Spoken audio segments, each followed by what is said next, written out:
Oh no, I've been booped. Boop yourself. That. There we go. Hey, Elk.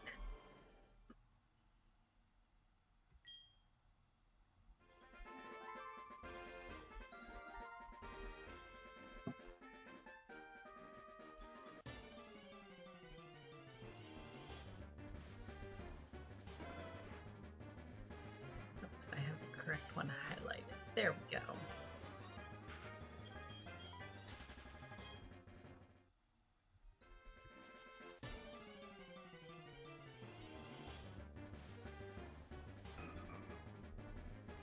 Good evening. It is a wet and dreary night here. 7 whole degrees, but heckin' windy and very wet. I just hope all of the water either soaks in or runs off before it drops back below freezing. I do not appreciate the early December skating rinks.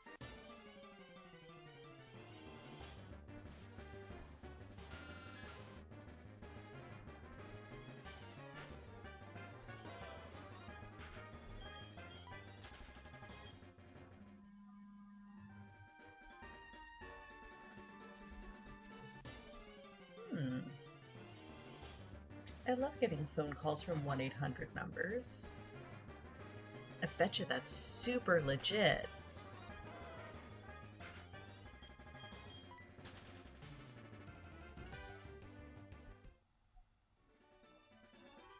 Early today so that I can't leave as soon as you show up. I mean, correlation does not equal causation, Randus. I'm not leaving just because of you. There was also food involved. Yeah, I also dislike the winter. I like snow when I can sit inside and watch it. Yeah, I think it's very pretty. I dislike being out in it, and I hate being cold. Oh, 1-800 numbers are super legit. They swear, right? And if you can't trust a 1-800 number, who can you trust?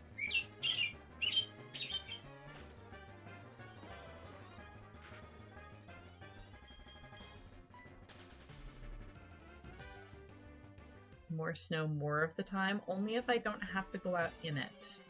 I do not wish to be in it. Yeah, winter... Ugh. Yeah, lacks sunbeams, and the few sunbeams it does have are cold sunbeams, which is just the worst.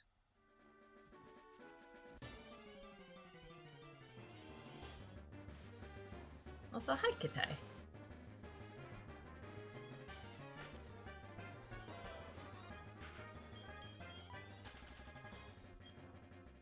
Shouldn't it be almost Kitai bedtime? Probably not as much as you think, Kitai. Burb is slow. Clock is old. Clock is like 2 or 3 minutes slow. I need to get up there and fiddle with it and set it back on time. I just haven't climbed up to pull it down yet.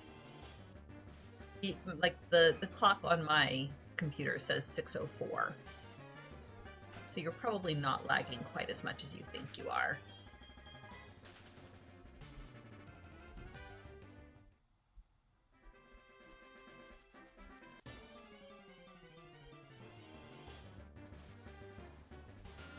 Wintertime, best time period? I mean, you are definitely entitled to your opinion. And what I'm hearing is all of the unwanted snow that I have, I can just send to you, which is appreciated.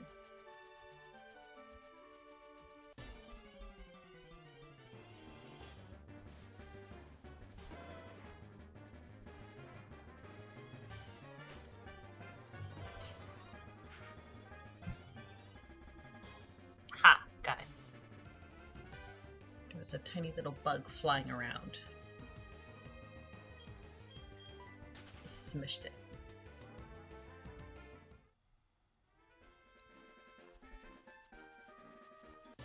Your mom offers to do that all the time and never follows through. I mean, snow is notoriously hard to ship. It is a long-standing and well-known problem.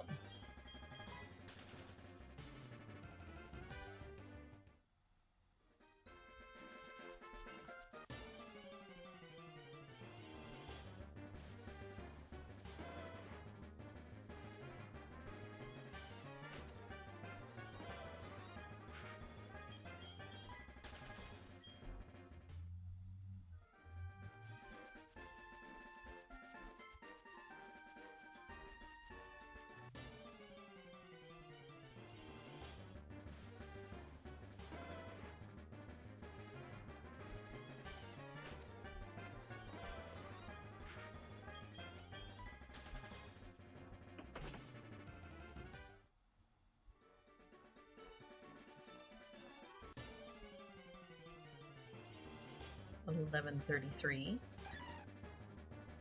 Perfectly normal hop-up. Yalk is gonna go shower and then watch from the couch? That sounds like a good plan. Yalk will be clean and comfy.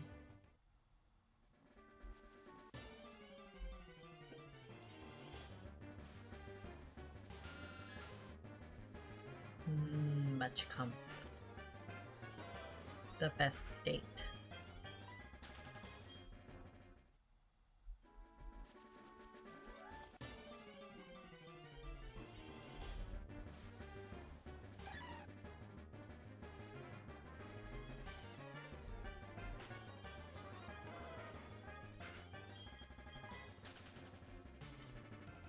So one of my coworkers has been trying to help me grow plants because I love plants and I tend to kill them. So she was like, okay, well, I have a ton of houseplants at home. Some of them are like growing like crazy. I can root you some cuttings and I'll help you take care of them. And we can get you to a place where you're not killing plants. Like, I'll give you really hardy plants that are really hard to kill. And I'm like, okay. I'm killing the plant she told me was unkillable. I'm overwatering the plant that she told me I couldn't overwater. Because I asked her, I was like, how often should I water this? And she was like, oh, just like, learn the weight of it and, get in the habit of picking it up every so often. And when it feels noticeably lighter, then you'll know it's time to water it. But you can't really overwater it unless you're like leaving it sitting in water. And I was like, okay, cool. So I was watering it like once a week and I wasn't leaving it sitting in water. I would water it, I'd pour the water in the bottom like she told me to and let it like suck it up. And after a couple hours, if there was any left, I would pick up the saucer and dump it. So it wasn't sitting in water. But apparently I was still watering it too often because some of the leaves started going like really brown and like limp. So I took pictures and I took them in and showed them to her and I'm like, please help. And she was like, oh, I think you're overwatering it. And I'm like, but you told me I couldn't overwater it. Apparently, because winter is the like slow season, I should only be watering it like every 2 or 3 weeks. And I was watering it like once or twice a week. It's not an aloe, it's a I don't remember what she called it. I would have to ask her what the name of it is. It's a trailing leafy plant. And the leaves are like that long and they're striped green and light yellow. And it's kind of cool. Part of the reason she gave them to me is because they'll like self-regulate their light levels. If you end up putting it in a place where it gets a lot of light, the leaves will come in more yellow so that it's got less chlorophyll because it's getting so much light it doesn't need as much. And then if you put it in a dimmer place, the leaves will start coming in more green because it needs more chlorophyll to soak up as much light as it can. So it'll like self-regulate and you can keep an eye on it and you can kind of tell like, oh, okay, like I don't think it's getting quite enough sun here, or oh yeah, it's getting plenty of sun here. it's really pretty, but I had to cut off like 3 of its really long trailers because they were all going brown and limp from the overwatering. Um, so hopefully the 2 that are left will kind of rebound now that I know to let it dry out. She told me that if I do end up killing it, she can just give me more cuttings. But I'm really sad because I didn't mean to kill it. I'm just really bad with plants. I love them so much, and I think I probably love them too much.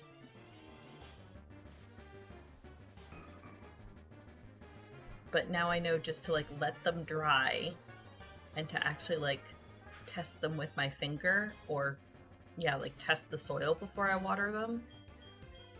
Because she's like, if the water is or if the soil's damp at all, they don't need water. Just like wait until it feels dry.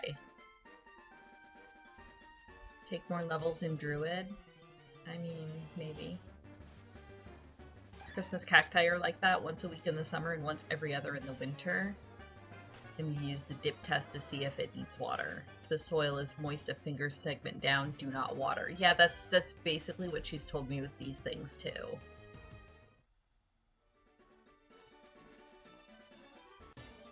And I felt so silly because I was like, she was like, well, have you been poking your finger into the soil before you water it to test? And I was like, no, I didn't want to hurt it. And she was like, well, there's worms in nature. And I'm like, oh yeah. So yeah, that makes sense. And she was telling me that actually like a lot of houseplants need, like you should go through with like a chopstick or a toothpick or something and kind of poke into the soil every now and then, because they actually need like more aeration than like in the soil than most houseplants get. Houseplants tend to have a tendency to like their soil will compact, and that'll actually kill a lot of plants because it'll compress the roots. Because in nature, between like worms and bugs and things, the soil is constantly being like kind of aerated. Which makes a lot of sense when she actually, you know, tells me that, but it's not something I would have thought of myself. You did have a box of worms. Alas, the pots I have them in I think are too small for worms. Did I kill them? Not yet. Oh, the worms. I'm like, I have 3 plants and they're still marginally alive. Actually, one of them's doing really, really well. I just need to, I have hopefully now learned not to water it too much before I did harm to it.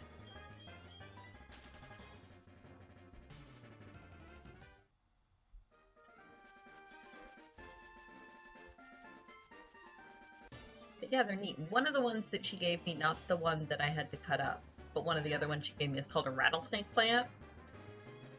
It's still a little tiny one, but hopefully it'll leaf out because she was showing me pictures to where they can get really, really big, which would be cool if I can manage not to kill it. So we'll see.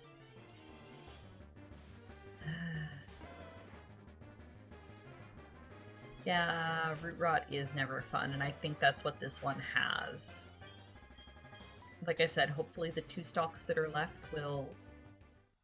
Hopefully I can let it dry out quickly enough that the 2 stalks that are left will be okay, but if not, she might have to root me some more.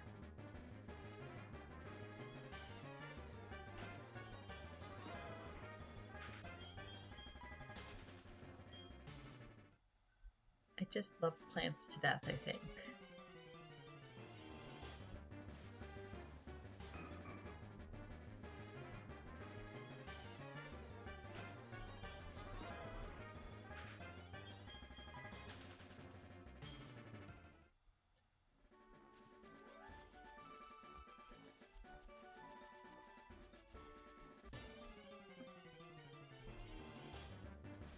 And now I have to make sure I don't swing the other way and forget to water them at all, which is also a problem.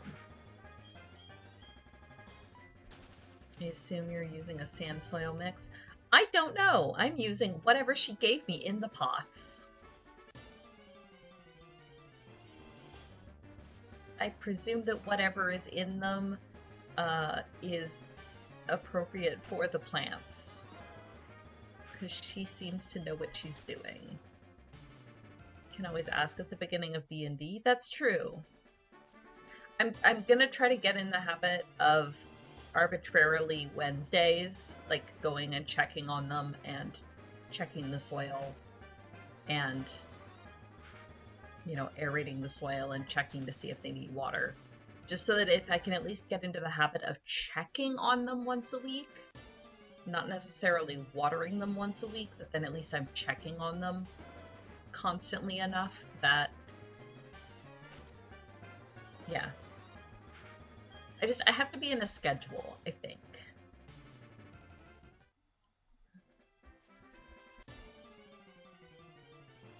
So that I don't completely, like, they don't completely become landscape, as we tend to say in this house.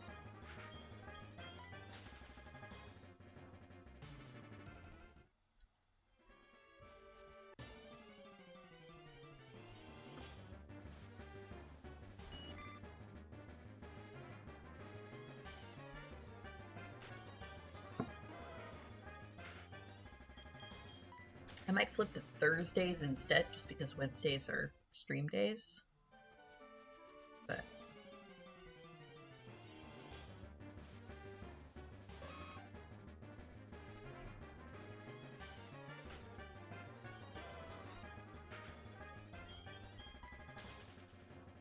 ooh. And she did give me,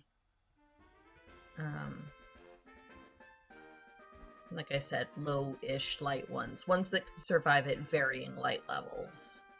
Because we don't really have any windows that are like good sun windows in this place.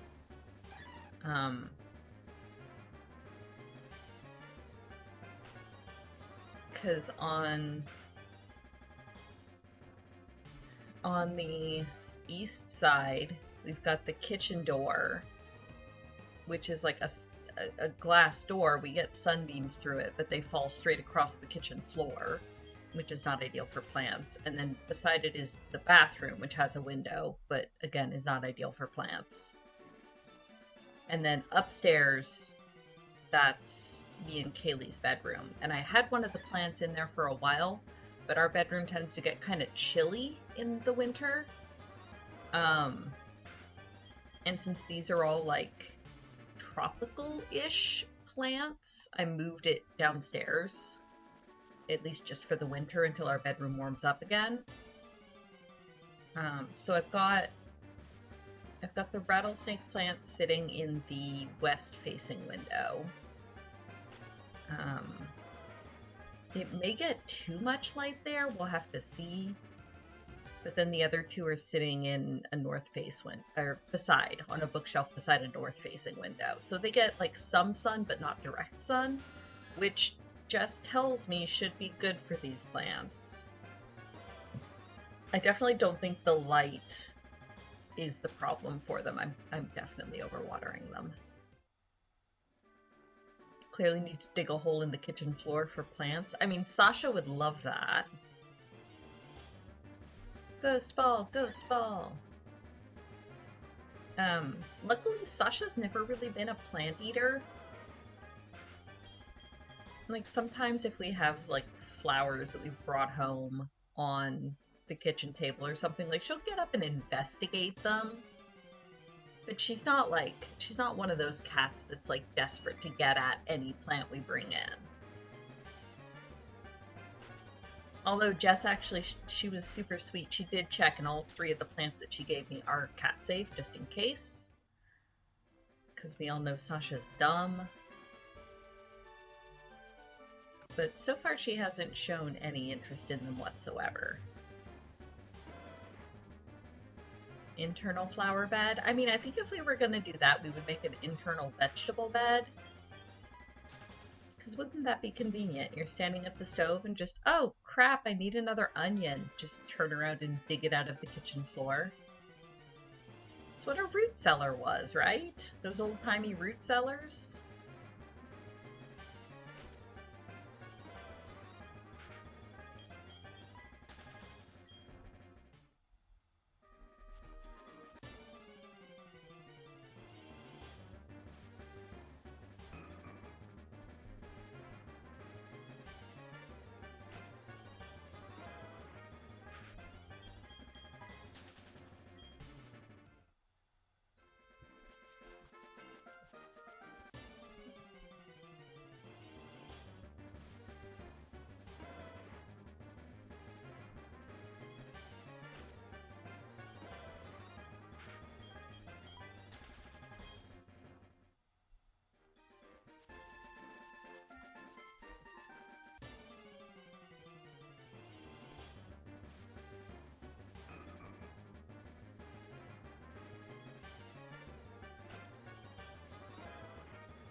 Also, if I was going to dig a hole in the kitchen floor for plants, I think our downstairs neighbors would probably have some concerns about that.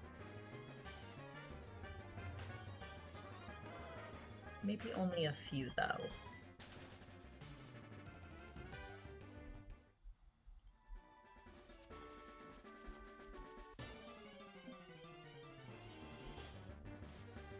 Maybe we could get them in on it, though. Because I think directly below our kitchen is their kitchen. So we could do like a combo where it's a hanging garden for them and a flower bed for us.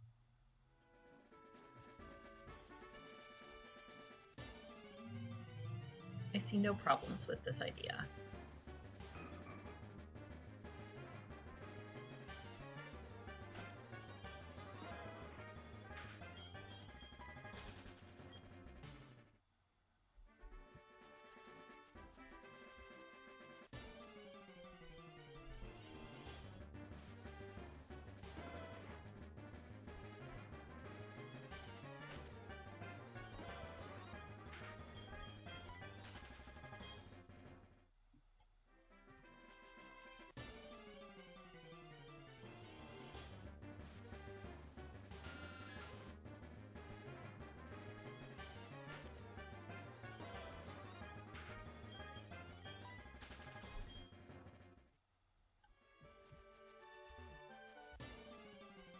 Downstairs neighbors. It's so I guess technically it's a townhouse. So what it is so when you're looking at it from the street, there's like a half floor basement because there's like very small windows at street level. You go up like a half flight of stairs to our porches, and then on the porch there's 4 doors. So the 2 side doors go into the 2 lower units, like they go into the first floor of the lower units, and then they've got the half basement floor below them. The 2 middle doors go in and then immediately up a flight of stairs, and that's one of our units. So then we have the second and third stories of the building. And they're then divided like horizontally. In other countries, we have invented 3D buildings. Lol. Yeah, we're on the second and third floor of a like 3.5 story building.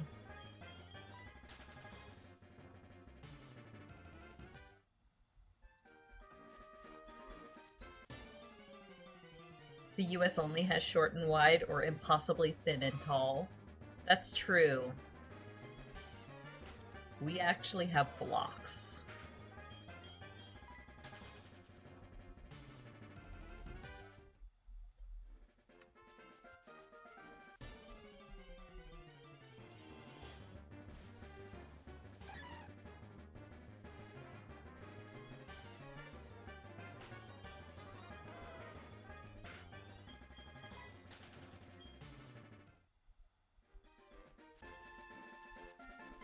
Oh, get ready to skip again.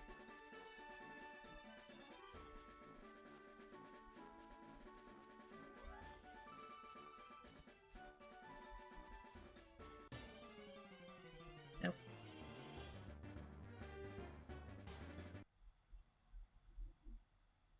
Paris is just 5-story tall terrace. Yeah, sounds right. I've never been to Paris, but that sounds right.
Ooh, Torchic.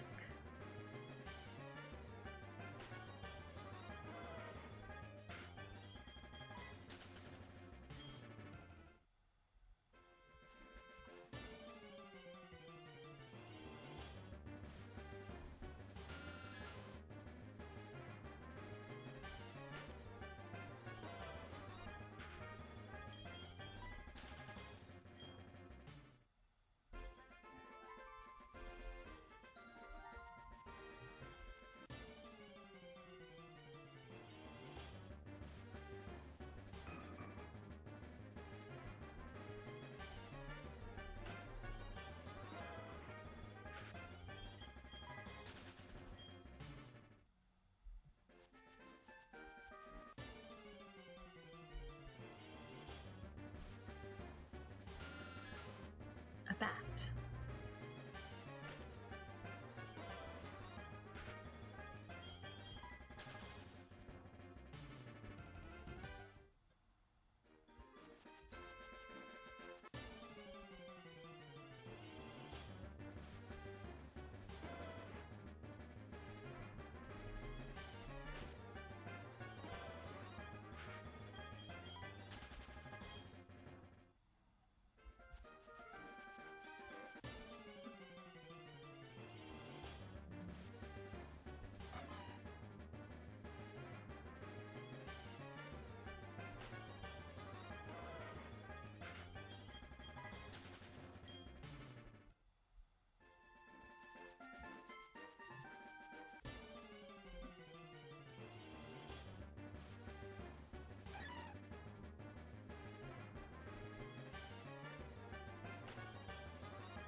Man, I would be really bad at keep talking and nothing explodes.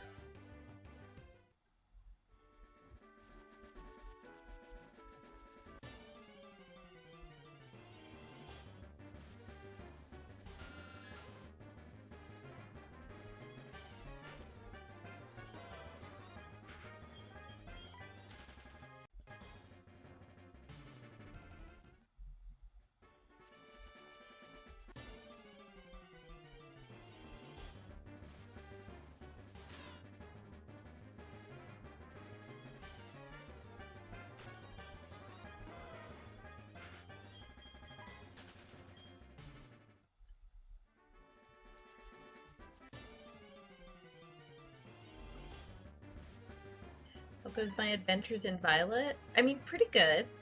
I'm at... Ooh, I don't remember how many badges. I've taken down 4 of the Titans. I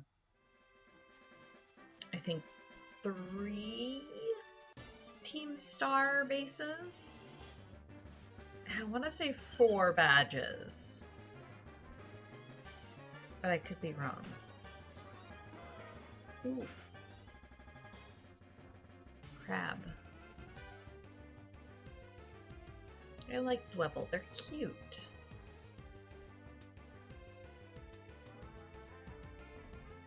Yay! Kuma's not here for only the end. It's true, you're really early. We've got another, like, 2 hours to go. Hello, good evening. Actually, I can check. I have a Switch. No,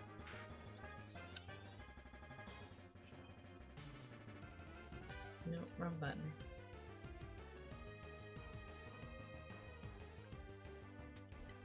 Profile.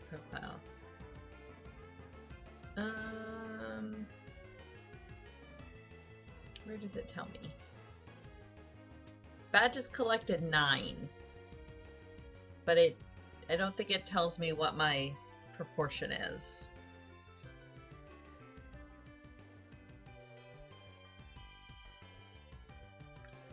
But yeah, I know I've taken out 4 Titans,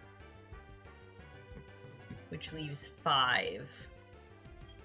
So maybe, I think it's 4 Titans, maybe only 2 Team Star bases and 3 gym badges. That seems correct. I'm also hopeful, Kuma. Thank you. Sooner or later.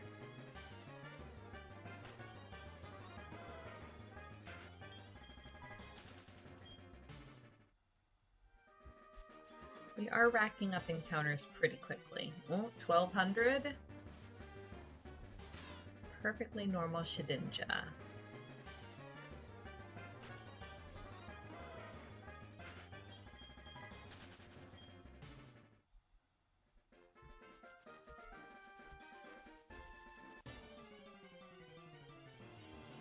I know I'm kind of calling out the team order numbers, but I would be equally as happy with the team chaos number.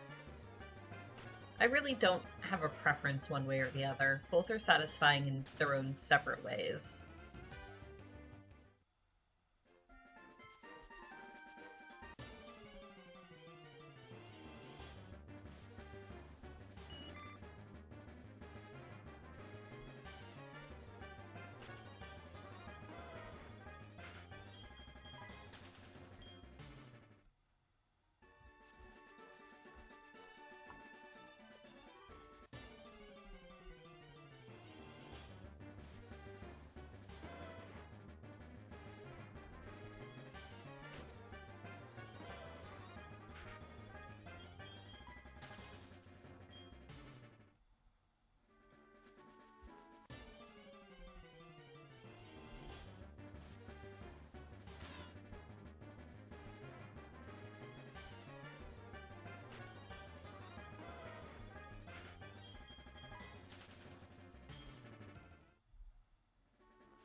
But yeah, I haven't had too much of a chance to play Violet the past couple nights.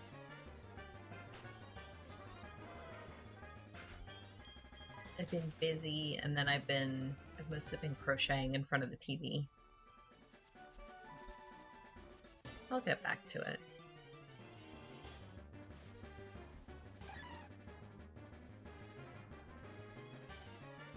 Ooh. Wonder traded the first 5 you caught until you got 5 distinct mons. So your team on this will be... Oh, like you're gonna keep this team the entire way through? You're not gonna, like... So we've got Paldean Wooper, Psyduck, Deerling, Citadel, Galaran Meowth, and your starter. Ooh. That'll be an interesting team. Golduck is awesome. I've trained a couple Golduck. Depending on your starter, that's not a fantastic type spread. But hopefully a couple of those have interesting Terra types. But yeah, Golduck is great. Sawsbuck is also freaking great.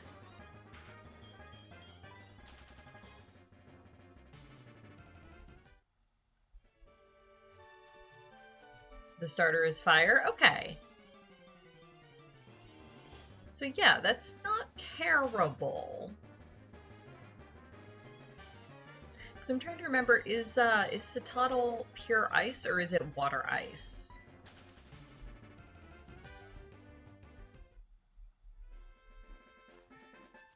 Either way, still not bad, because at least Paldean and Wooper and Golduck are both dual types. Wait, no. No, Golduck is just straight water. Which is weird, but okay. Pure ice? Okay. Yeah, so it's not the worst type spread.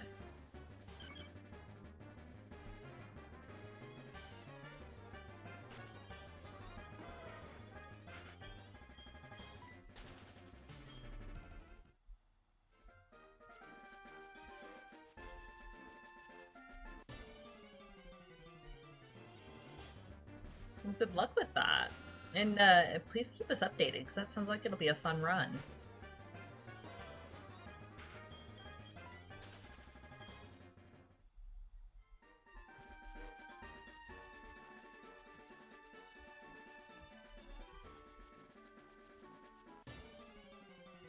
Oh, 12-12.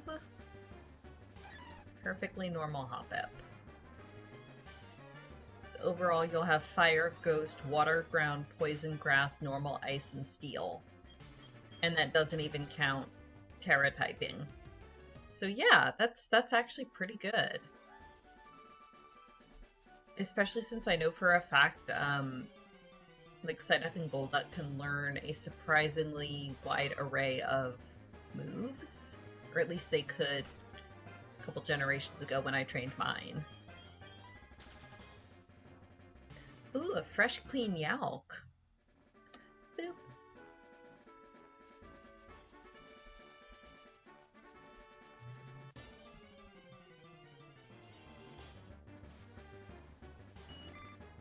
The whole team just feels so slow compared to what you typically do. Yeah, I could see that. Stretched and popped like 12 vertebrae at once. Yeah, I've done that before. Usually it's if I'm laying down in bed and I twist and arch, that usually gets my entire back to go. Which is super satisfying.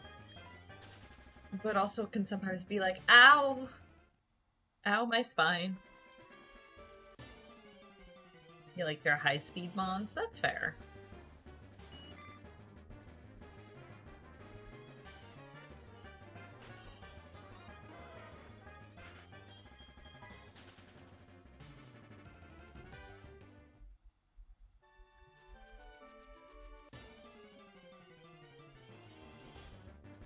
Ow, why am I ancient in my 30s? Oh, that's a mood.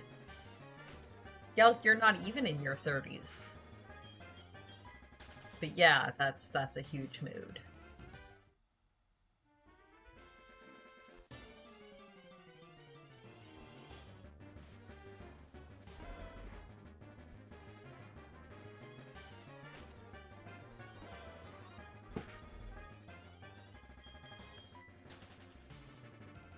Imagine how I'll be at 40. Yeah, you better take care of those hands. Don't make us wrap all of you in bubble wrap like your wrists. Yeah, exactly. We'll do it, too. We'll just put you in one of those, Zorb bubble prisons. Keep you from contusing yourself. Wish to have robot arms by then? That would be nice.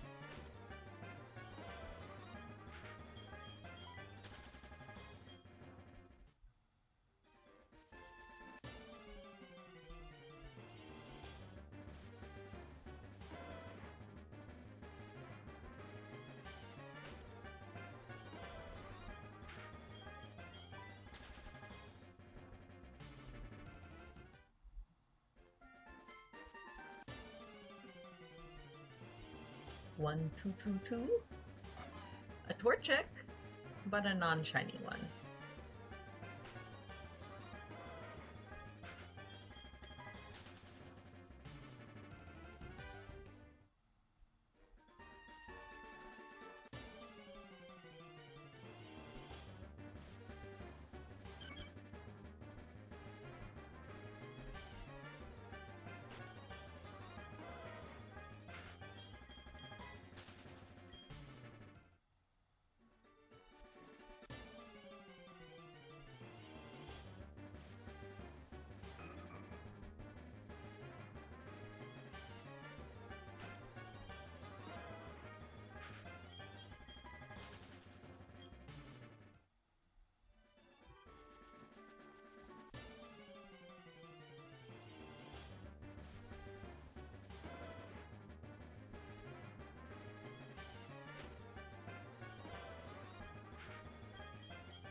I remembered to turn my glitter lamp on tonight.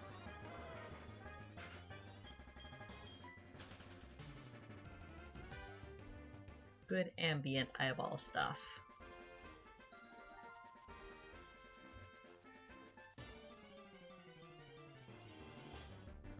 Maybe you're thinking to yourself, what the hell is a glitter lamp?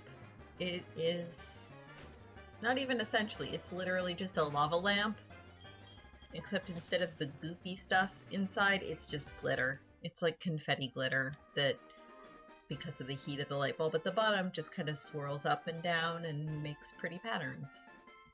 And throws off the light in really cool patterns onto the wall.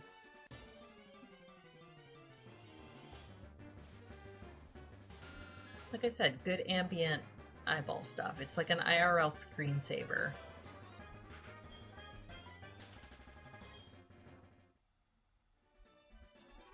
I'd love to get an actual lava lamp someday. Oh, 1, 2, 3, 4. Perfectly normal torchic. A lava lamp, something like that.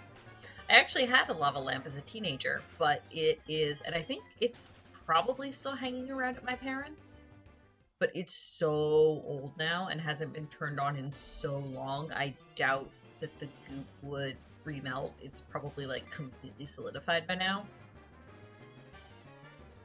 But I'd love to pick another one up at some point.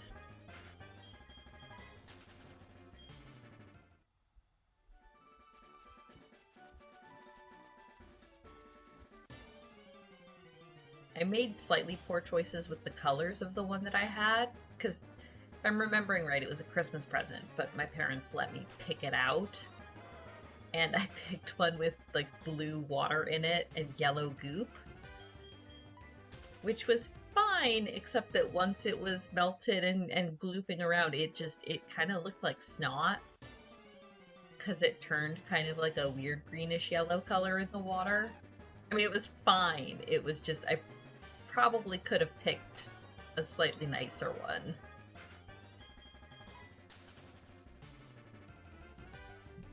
I still loved that thing to death, though. That was my nightlight for a long time.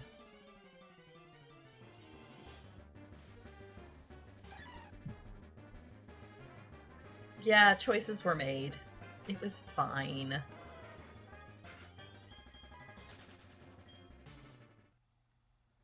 It was still really fun to watch, even if it did look like snot.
Yep. Here we go again.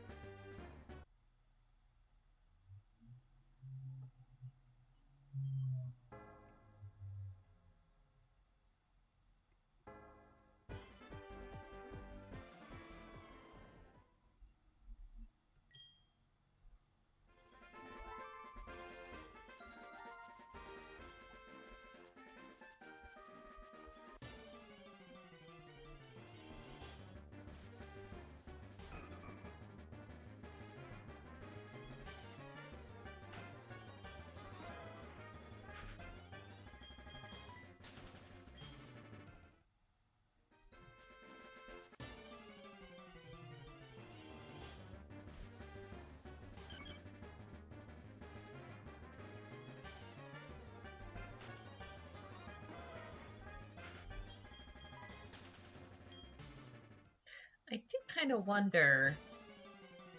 I don't think the Generation 4 RNG was as broken as the Generation 3 RNG was. But I do kind of wonder if every time it freezes and we reset, if we're resetting to the same RNG seed.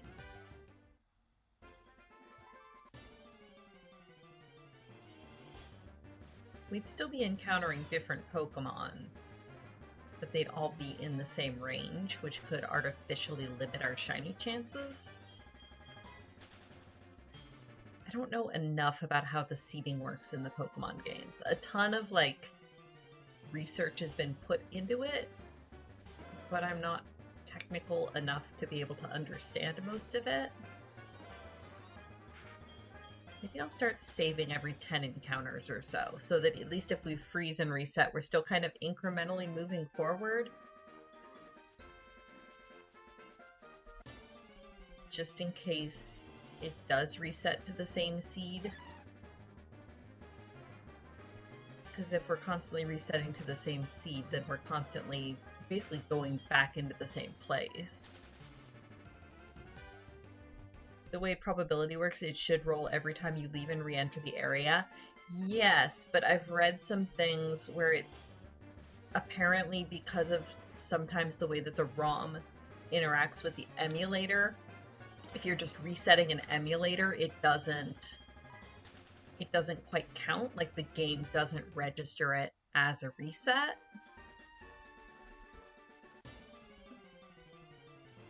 Again, I only sort of understand how things work. I've read articles and only half understood them.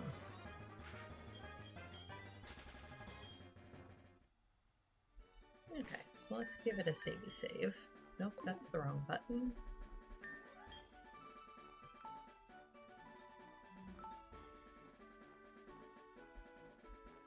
Help at least sort of inflate our playtime as well.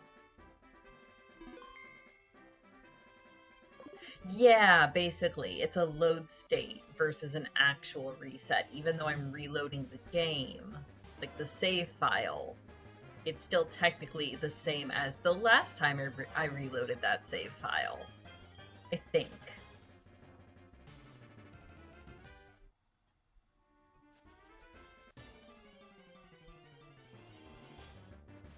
I mean, every encounter is still randomized. And again, it would depend on exactly how random the RNG seed is. And I think that varies a lot by generation. I know Emeralds was super broken.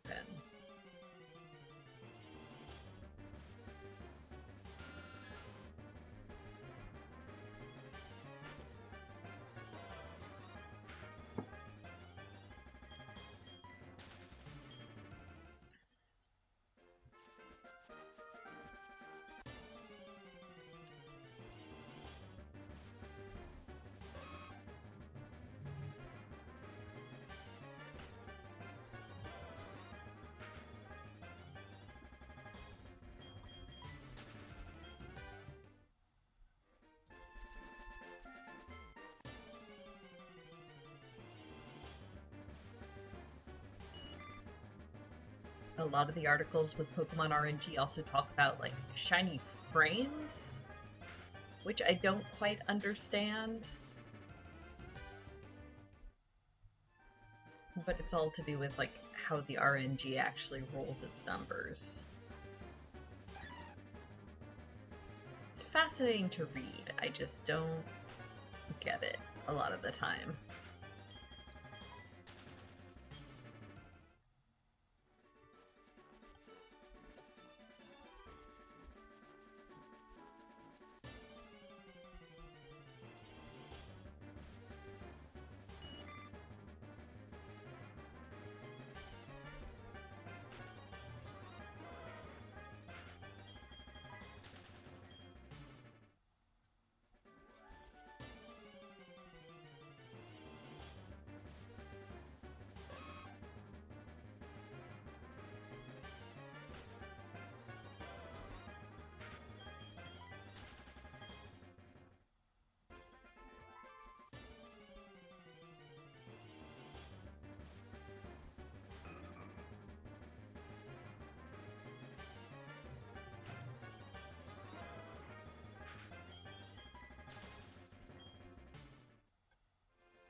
take your word for it. Never cared enough about shinies personally to do that kind of research. Yeah, I mean, it's not like I would probably never actually use the RNG manipulation to get shinies, because at that point they don't feel like, it's not that it delegitimizes them. Like, if you want to get shinies that way, all the power to you. For me, like, because I enjoy the grind and the running around in the grass, it just, to make it that easy and like instantaneous and guaranteed, yeah, you're gonna get a shiny. Like, at that point, what's the point? Yeah, I want it to feel lucky. Even if I'm doing something to raise the odds, like radar chaining in Diamond and Pearl, for example, it's still lucky. It still takes effort and work. It's not just, boop, there's a shiny. Again, if you're more about the destination than the journey and you just really want that shiny Pokemon, by all means, go for it. I'm not going to yuck anyone's yum. It's just not personally how I would choose to do it. I'm more just interested in, like, the way these old games work, especially like some of the real old ones, like the spaghetti coding that has to go into... Oh no, we've encountered quite a few Krogunk. Well, maybe not quite a few, but there's been other Krogunk. They're around. I think they must be one of the 1% encounter slots here, because we haven't encountered very many, but there have been a handful. But yeah, just like the spaghetti coding that had to go into like the first couple generations of Pokemon games is super fascinating to me. And like, I love watching Summoning Salt's YouTube videos on like the speedruns and the world records of really old games, and the way that like glitching and like frame manipulation and stuff is, and because of like the real mechanical, technical way the games worked, it's just really fascinating to me to learn about that sort of stuff. Spaghetti code that gives us things like Missing No. Yeah, exactly. And being able to catch Safari Pokemon outside of the Safari Zone completely legitimately.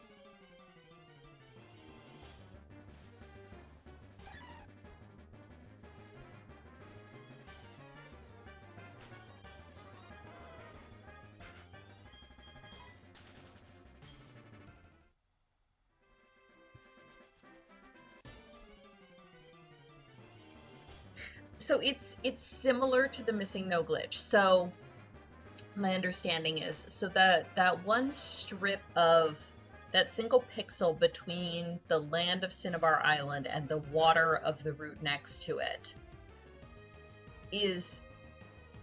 it's coded for encounters because it is water, but they forgot to include it in either area. It's neither Cinnabar Island nor the water route. So when the game rolls an encounter on those specific tiles, it kind of goes, oh, I've rolled an encounter. From what encounter table? And it'll pull the last location data that's in the game's memory. And that's perfectly normal. You don't have to do anything else to get that to happen. So if you're in the Safari Zone, and then immediately fly to Cinnabar Island and start surfing up and down there, the last location data that's in the game's memory is the Safari Zone, and you'll encounter Safari Zone Pokemon there at the levels that they're at in the Safari Zone, but you get to battle them and catch them normally. The reason the Missing No glitch works is because when you go to the old man in Pewter City, or in Viridian City, to do the catching tutorial, because it puts the old man in the player character's place to do the catching tutorial and puts old man in the dialogue, then it's like, okay, wait, what do we do with the player's name? Because usually the player name would show in that dialogue. So the game takes the player's name and puts it into the location data. That's why the missing no glitch works, because then when you fly down to Cinnabar Island and surf on those routes and it tries to pull an encounter, it pulls it from the last location data in the memory, which is the player's name. And that's why you get glitches. If you do it just completely normally, without talking to the old man first, and just have in any location anywhere in Kanto, and then fly to Cinnabar Island, you can get encounters there from wherever you were last. It's really neat. Like I said, I find that kind of like weird shuffle coding that they had to do to be able to like compress everything onto the cartridge. I find that so interesting. Yeah, exactly. The game is like, give Pokemon. Wait, what? Exactly.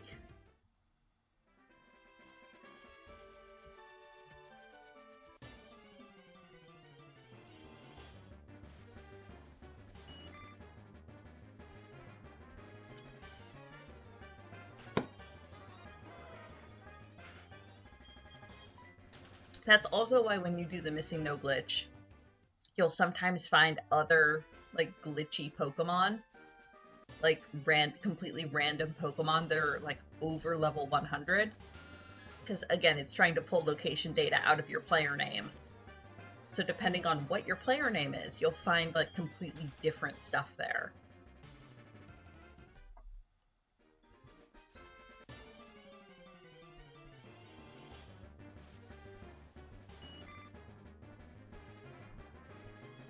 Have I seen the logic between the Ocarina of Time Ace? I'm trying to think of what Ace would be. I don't think... I probably have, but I'm not sure what Ace is referring to. But yeah, I know there was a ton of fun stuff going on in some of the early Zelda games, too.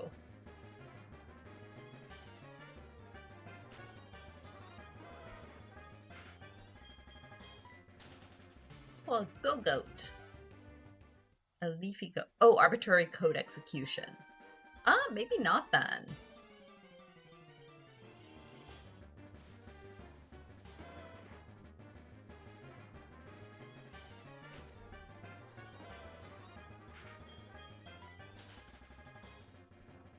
Yeah, good old level 123 Mons.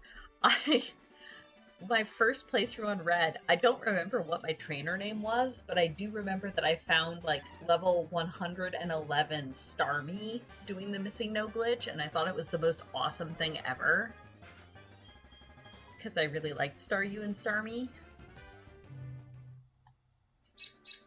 I think I even might have used my Master Ball on it. Because I was like, well, fuck Mewtwo. I like Starmie better.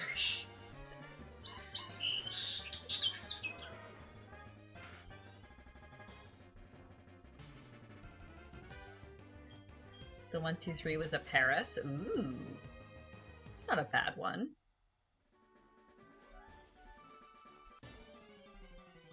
Longburb Call? That was a... Oh, that makes sense. That was a Song Sparrow, apparently.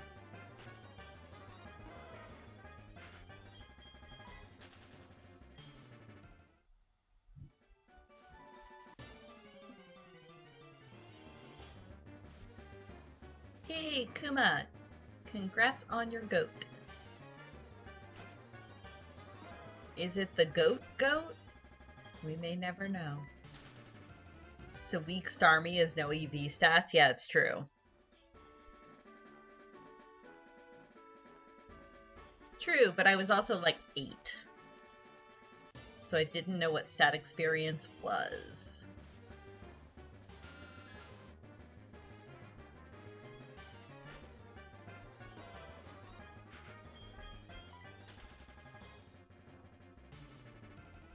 It is kind of interesting, like, all the playground rumors, because, like, I definitely remember hearing as a kid from friends, like, oh, don't feed your Pokemon too many rare candies, because they'll actually end up weaker than if you just trained them.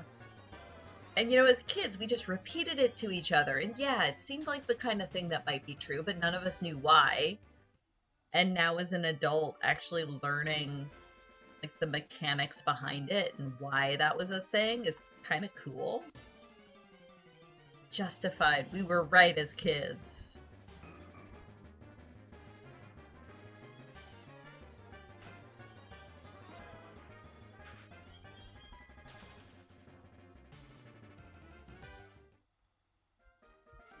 Your uncle at Nintendo told you so? Exactly. The first time you roll someone because they rare candied their mons to 100 is real fun. I don't know that you could actually get that many rare candies in Kanto, could you? Because there wasn't a way to replenish them. Well, okay, I guess if you had done the missing no glitch, then yes. Never mind. I absolutely duplicated my rare candies.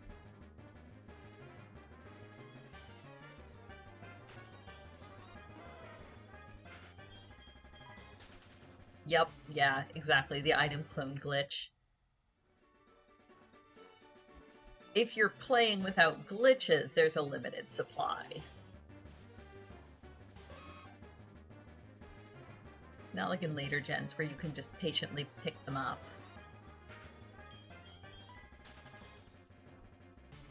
Man, I remember rare candies being such a valuable commodity in the earlier games.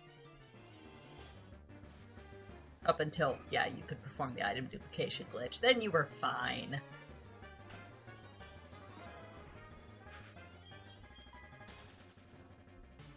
And we all know glitches get stitches. I don't know, it depends on your group of friends.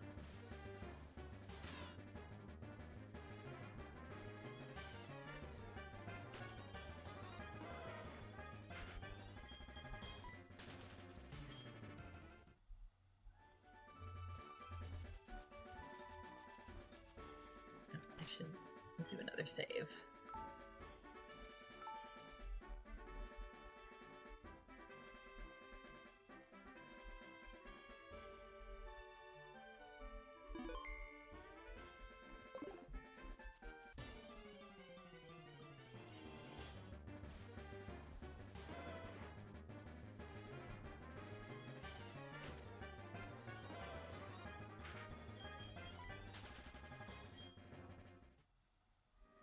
Patched code. Oh, I get it. Oh, that was very funny, Randus. It just kind of flew over my head.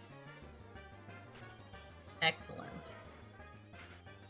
It's okay, I made a binary code joke the other day, and I don't think anyone got it.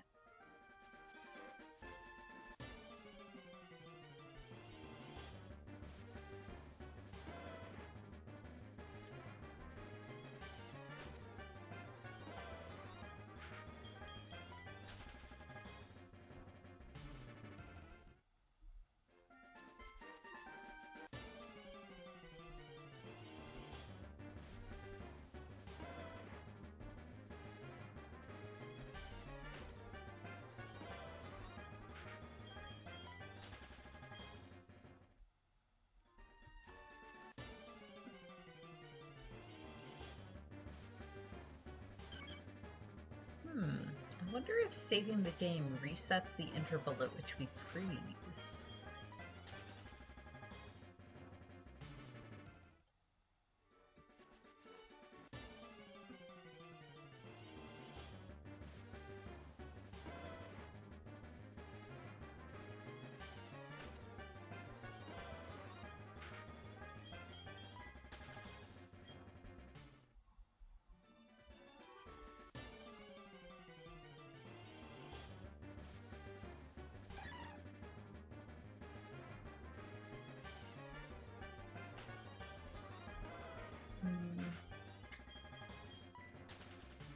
Should have grabbed my chopstick. It's okay, I'll take a break here in a minute.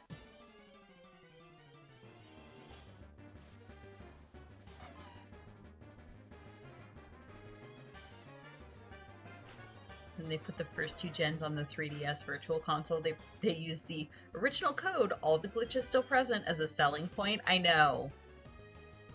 Because you know I absolutely booted up Red and immediately went to go do the missing no glitch as soon as I could.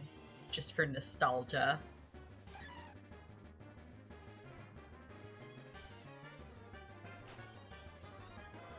And to go poke the truck, like after 20 years, it might suddenly do something.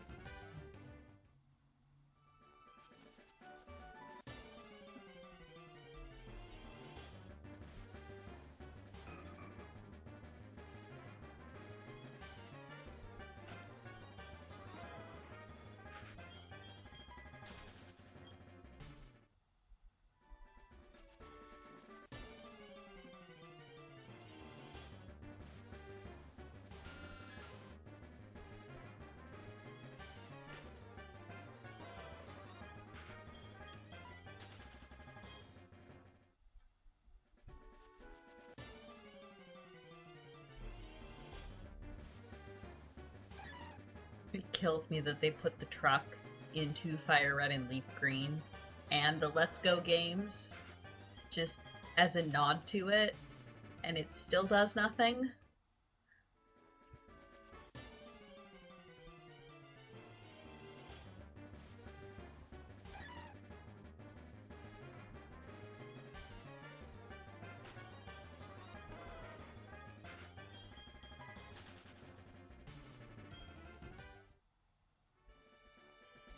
And that's how I got Mew rumors. There was, I think, there was one glitch that you could trigger that would get you Mew.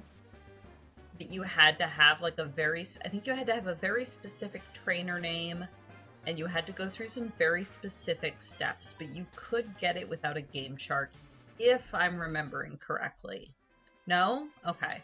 Oh, I think, yeah, did you need the game shark to like trigger the series of events in the first place? Trying to remember, I could have sworn there was an actual glitch, but it might have required walk through walls or something. I don't remember well enough.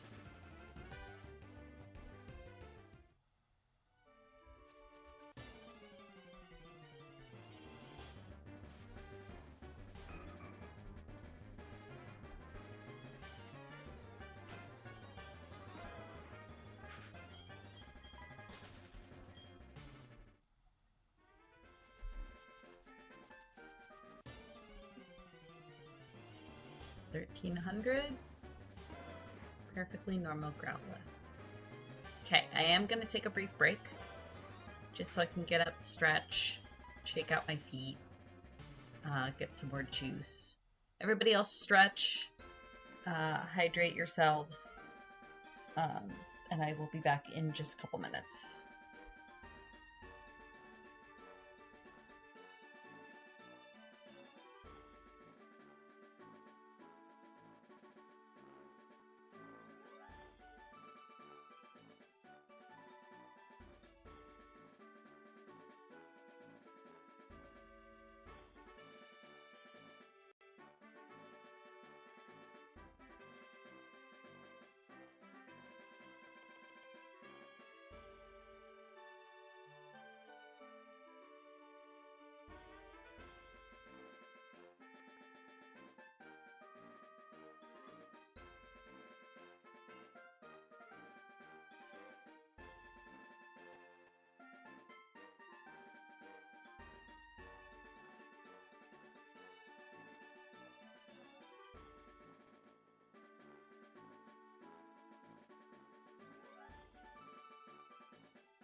I return. There's an artillery.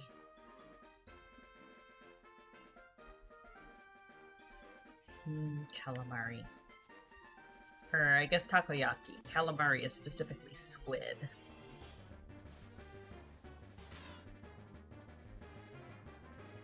Did I unmute myself? Yes, I did. Okay, good. I remembered the thing.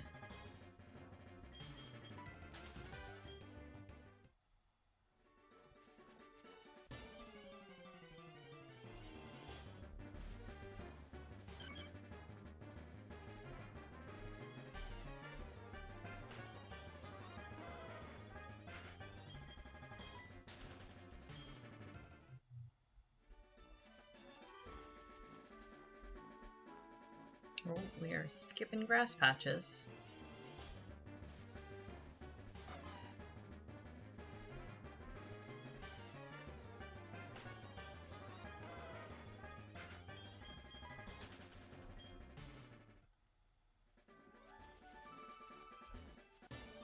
Yep, there we go.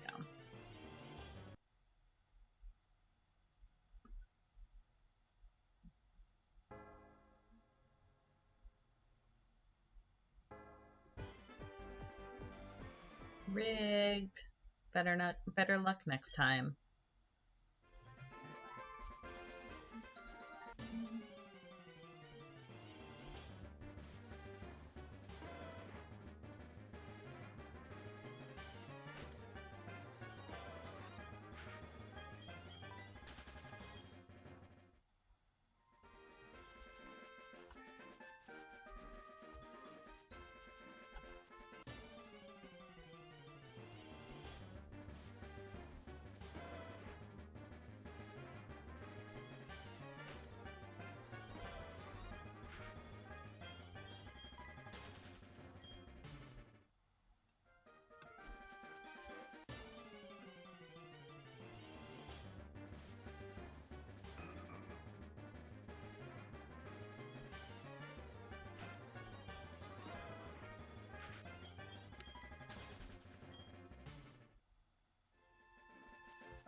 The only downside of this particular chapstick, it works really well for like moisturizing and stuff, but it's got mint in it, so for like a minute and a half after putting it on, my lips tingle vaguely. It's a little bit disconcerting.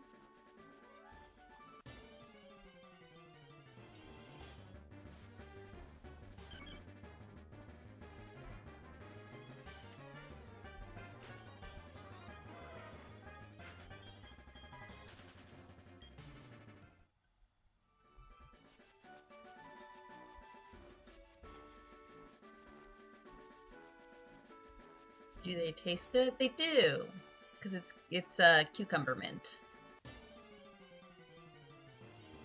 The tingle means it's working. I mean, yeah, probably not wrong.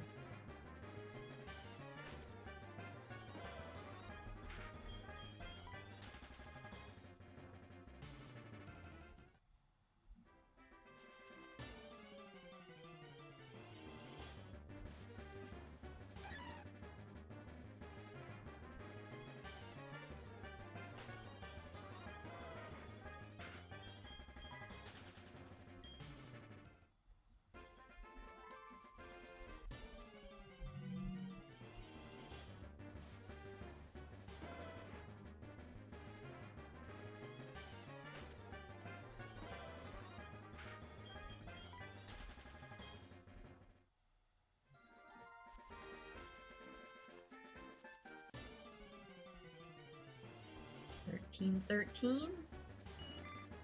Perfectly normal Goldeen.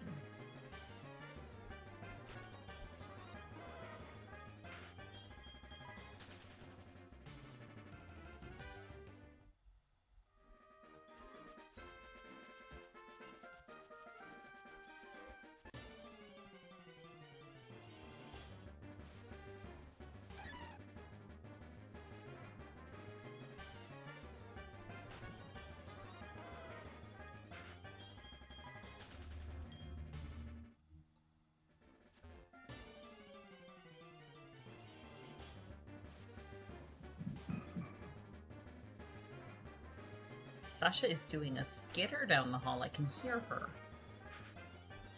She gallops like a little elephant.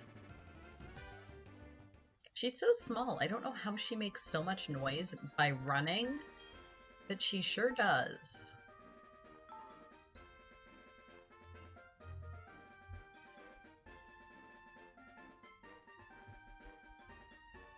Yeah. Oh, that actually came across on the mic. Yeah, if it was like a weird yeah, if it sounded like a cat running, it was probably a cat running. Like a ka-thump, ka-thump, ka-thump, ka-thump. Yeah, that was Sasha. Ooh. New Carby. Oh, I like the aqua. Ooh. I do like the aqua. Not so much a fan of the scrunchy angry eyes, but that's okay. We'll keep workshopping it.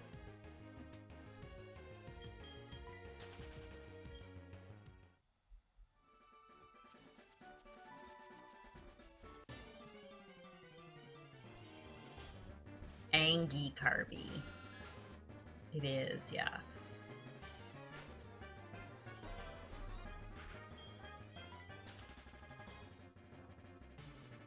Yelly Carby. Oh!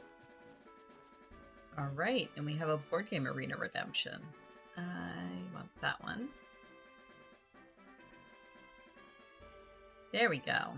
It did the thing. Okay, let's see here. Yes, yes, reload.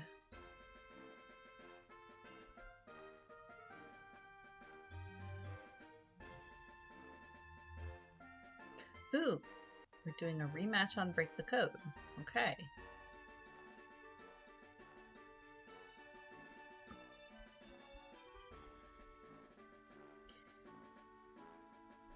Okay, hand and foot. Draw cards. Ooh, I like getting wild cards. Especially when we still need wild cards. None of the rest of this is useful. Discard a 6. Next. Klaverjassen. Klaverjassen. Something like that. Okay. Ace of Spades, which is not the trump, so I can't get higher than that. Okay. I'll just dump that one. Next.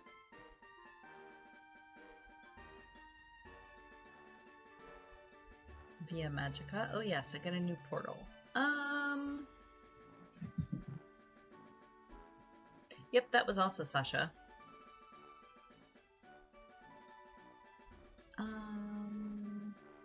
Let's do this one.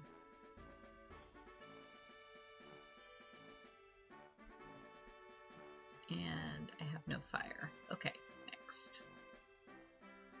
I just wrote the code. Don't go breaking it on you now. You can't stop me, Randus. Just try.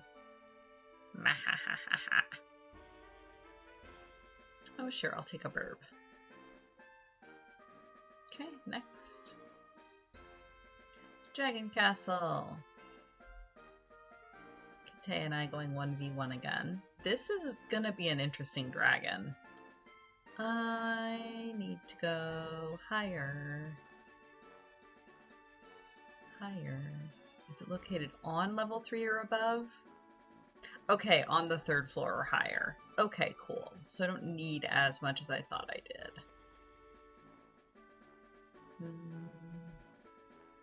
Take that. that.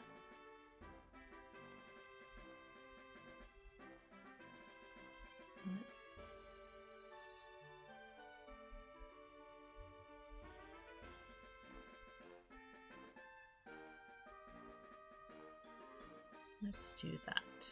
Okay, next.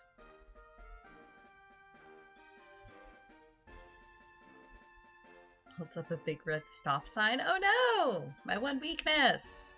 Brandis has stopped me. Okay, gotta give a card to Kite. Kite wants to win none of the first 3 tricks. I don't want to win any 1, 2, 3s though, which essentially means I don't want to win much of anything.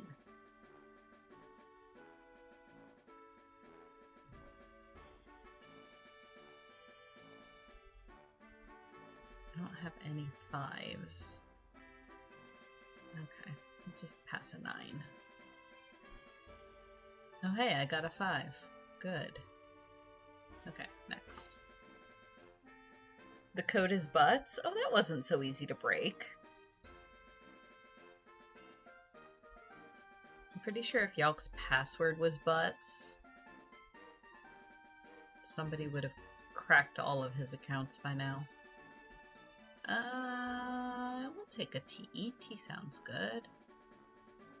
Next.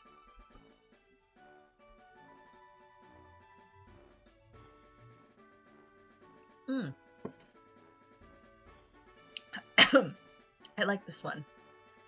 I like this one a lot. Okay, so there's different goals. This is where you pick from. Oh, that's what's ringing. It's in Pokemon. It's Joey again. Big surprise. Okay. And then this is my shelf to put things on. These are my personal goals, where I get points if I put those colors in those spots. There's also common goals where you get points if you manage to like finish these objectives as well, which right now I'm going for this one.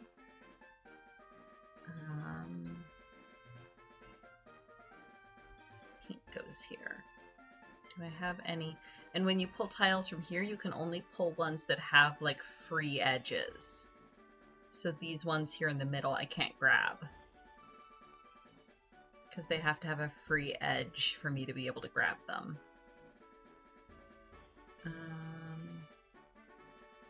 Yes, the pink goes there. So, I mean, I can just grab 3 and complete that entire column, I think.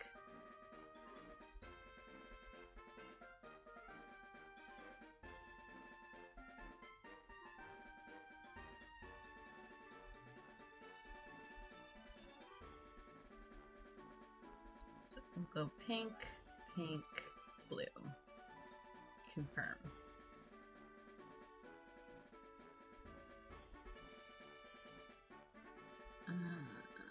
Next.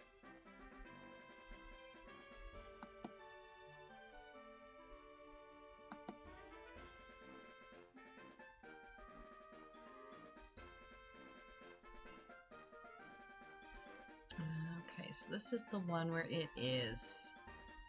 So beside water and in horizontal lines. Yeah, I know, and I don't... Merlin's not here. And I don't have the thingy open to... I mean, I guess I can. Oh, making me open a window in the middle of... that.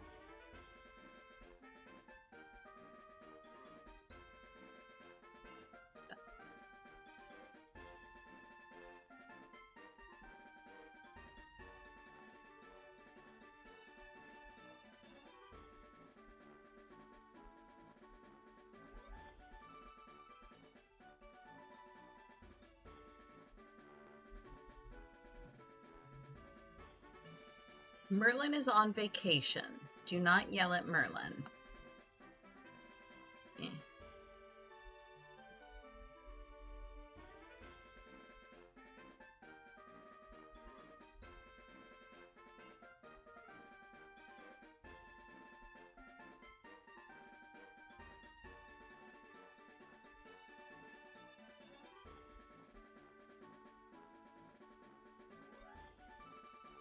I don't think that's what I wanted to do.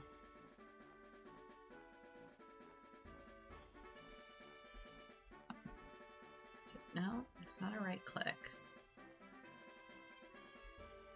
Oh, that's what I wanted. There we go.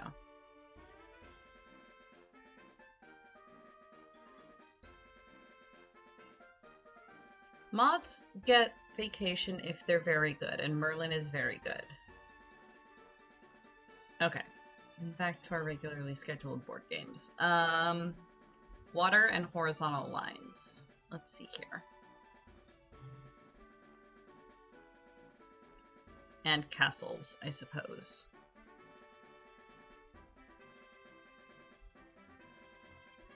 You know what? Sure.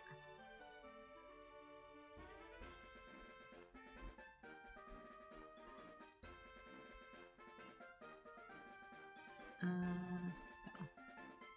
Confirm.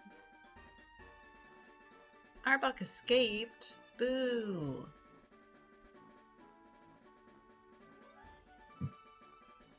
Takedo, which direction are we going?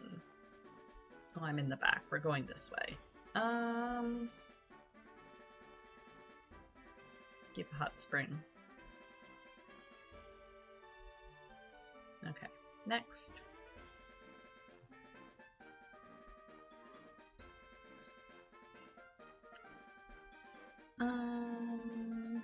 None of this is useful. Let's put this here. Yes, give new burps. Still not useful, but okay. Next.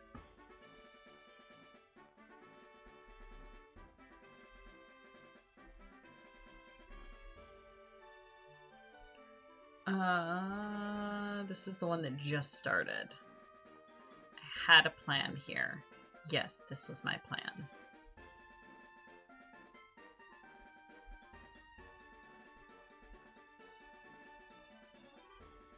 Confirm.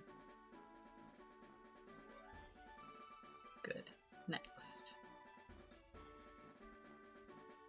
Boomerang. The European one. Sure. Let's go with wine.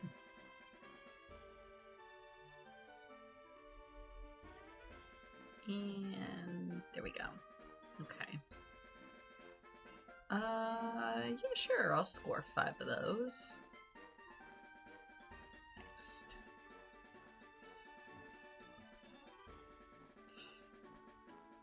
Six Nimit.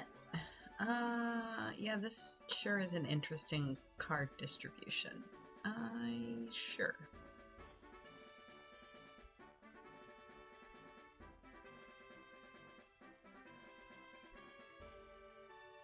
Okay, now let's go high. Okay, next.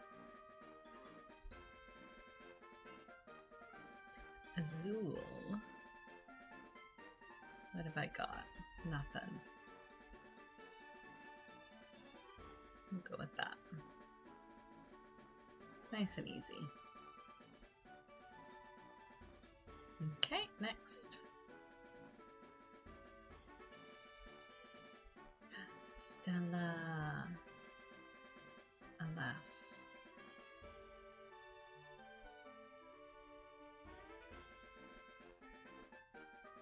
Castles of Burgundy. Alright, I've got a 4 and a 2. I want to sell a lot of goods. So let's go ahead and sell that. Ooh, I can buy a thing. I want to buy this castle. Yes. Because I can immediately place it to take another turn.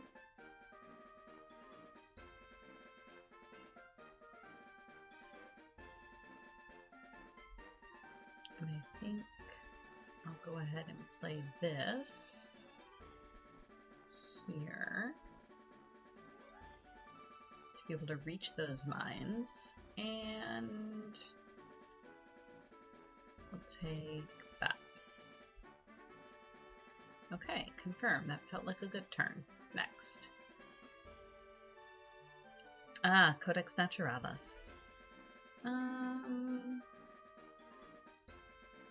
I want to play any of these? Do I have a mushroom? I do. Oh, I need a second butterfly.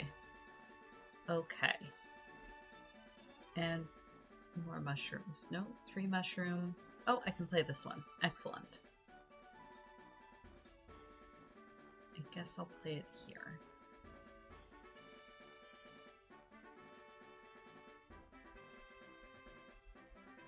And I need a butterfly that has a butterfly. Come here. Next.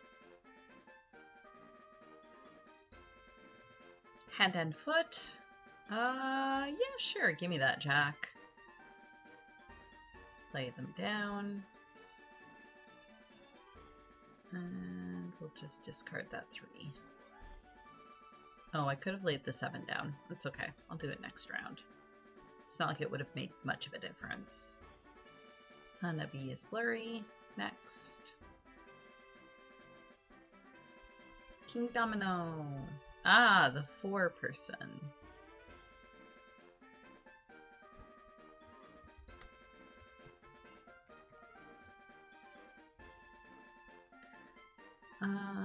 Okay, so I have...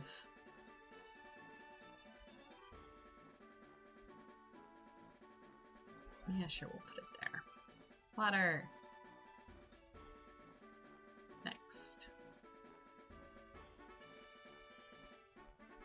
Break the code, I'll just skip.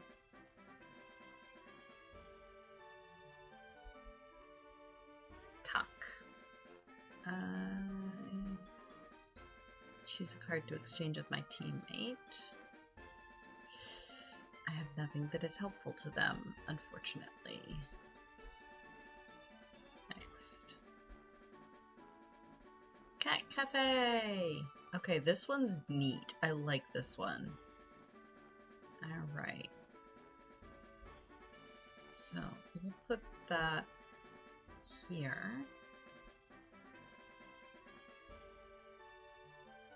Because that gives me extra points for different items adjacent. So we'll just have to fill in the space around it with other things. Next. More Hanafuda.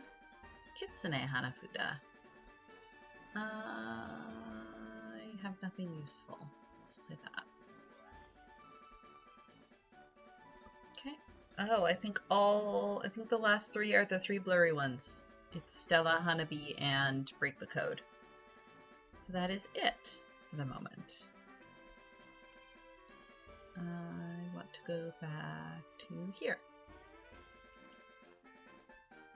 Yeah, my phone rang in the middle of board games. Haha. That. Hi, Joey. Oh, you took down a Kakuna the other day. You're not going to tell me about your Rattata this time? But I bet your Rattata's in the top percentage of all Rattata. It must be if it took down that... Why? Sir, please. Now he's going to tell me about his Rattata. Oh yeah, I forgot. Oh no. This time he saw a wild Kakuna.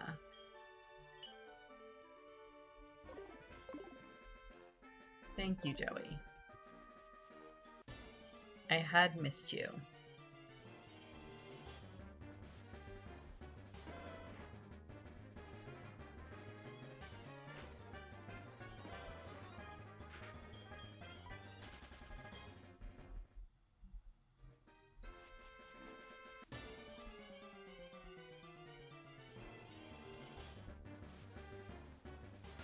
A bat.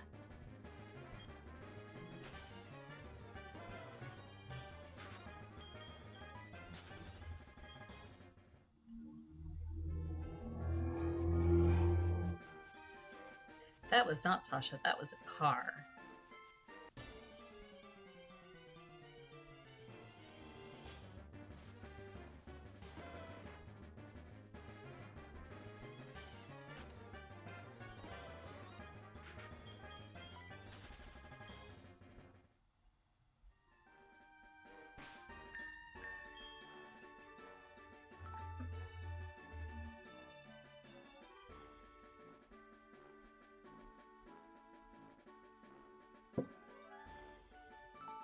forgot to get more juice. That's okay, this is totally enough to last me until the end of stream. It's not even technically juice.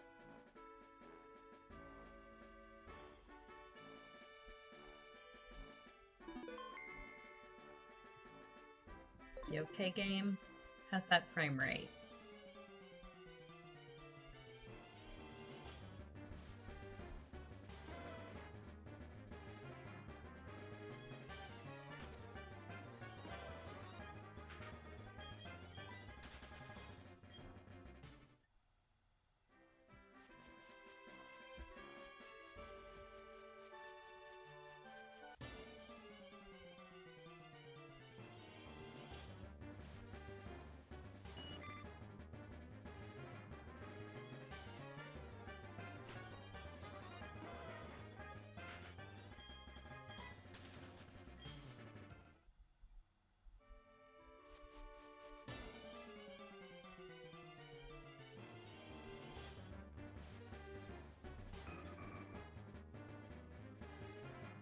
Still can't get over how weird that cry is for a why not.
Wonder.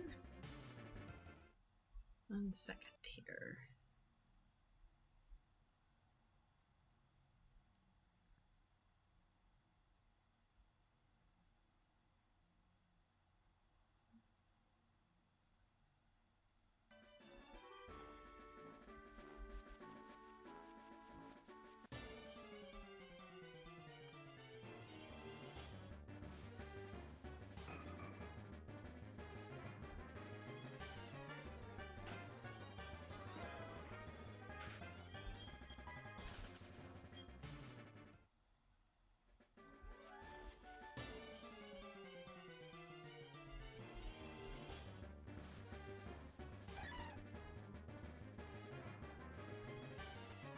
Ooh, a wild Smeargle has appeared.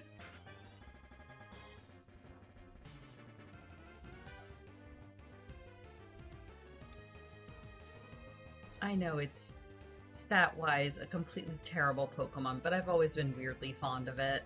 I think it's cool. It's a neat concept. I wish its stats were good enough to make it completely, to make it actually viable. But considering you can get some incredibly OP moves on it, I understand why it's not. But still, They didn't have to make it so terribly weak.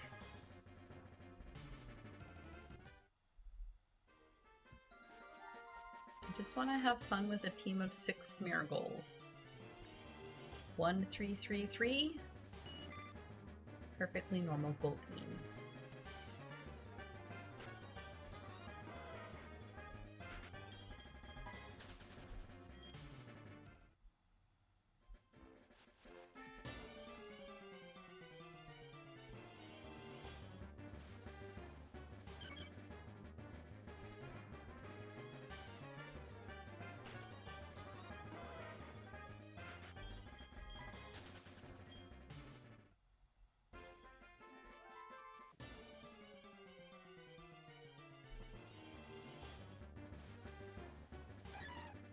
Y'all are gonna get very tired of me saying things are perfectly normal. Yay, I caught it! It's useless, but I caught it. Useless, but aesthetically pleasing.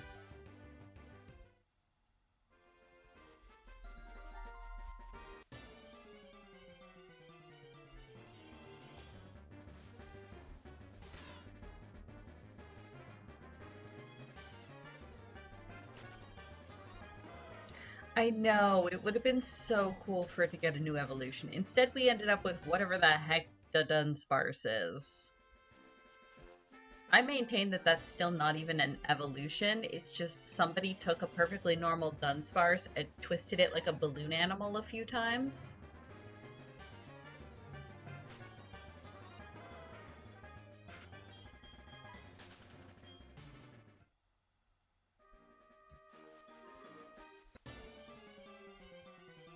Yeah, can you imagine a Smeargle evolution that was like a tagger? Like a graffiti artist? That would have been so cool. It's just more done for your sparse. Yeah, pretty much. It's a little bit sparse on the new done, I think.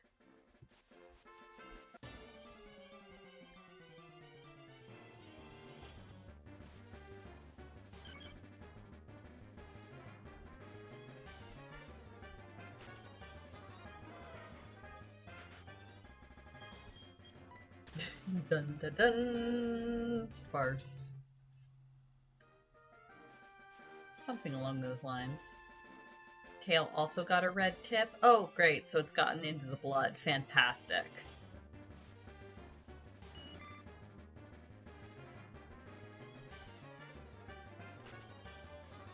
Just what a Dunsparce needs. Blood magic.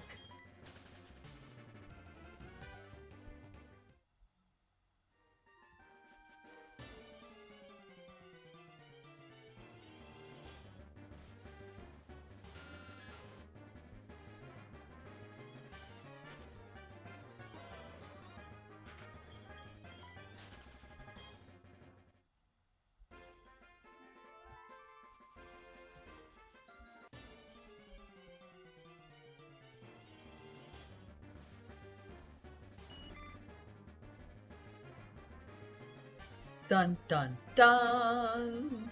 Sparse.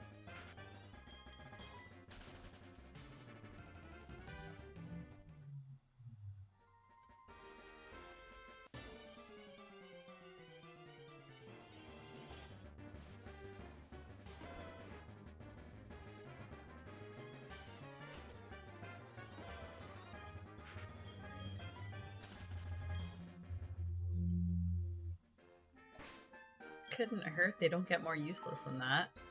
God, it was so hard to get for dex filling in early gens, right?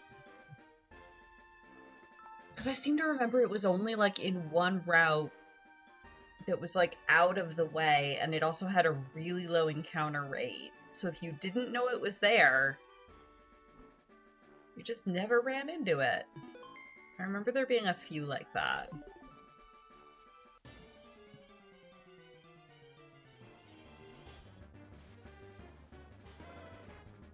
I remember there was at least one route.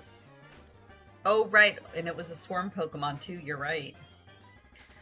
I seem to remember there was at least one route, I think it was Gen 2, where I couldn't find the grass. Like, there was only like one patch of grass on the route, and it was way out of the way.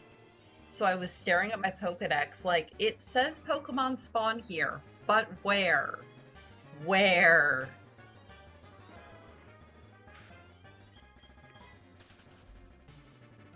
And you ended up having to like cut a few trees and like go back along a few like out of the way paths, and then you found a patch of grass.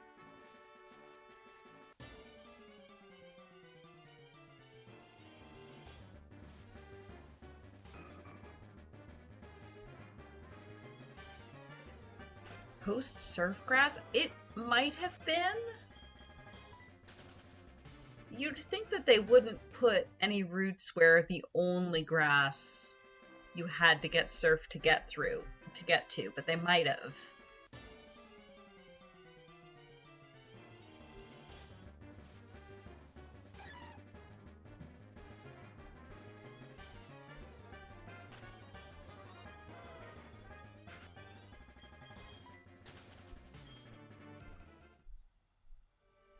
Like surf from a later route. Oh, yeah. I think you're right. I think you might be right.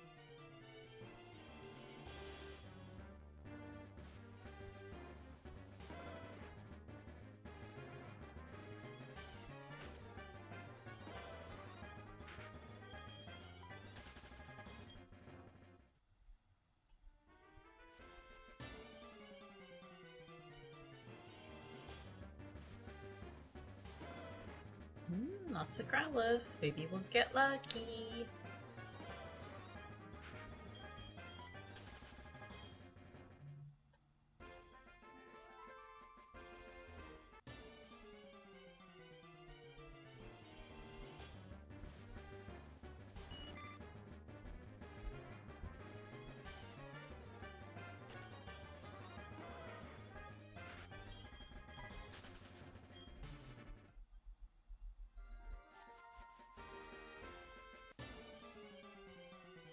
$13.50. Perfectly normal Goldeen.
To up the ante on Merlin if she's not here to defend herself. Ooh, 5 subs on a shiny Zubat. Oh, I would absolutely actually train it. I don't remember if it was after you left, but I was talking last night about how I've never actually trained a Zubat. And in all my years of Pokemon, as many millions of Zubats as I've encountered, I've never actually trained one. So I would actually be hyped to train a shiny Zubat.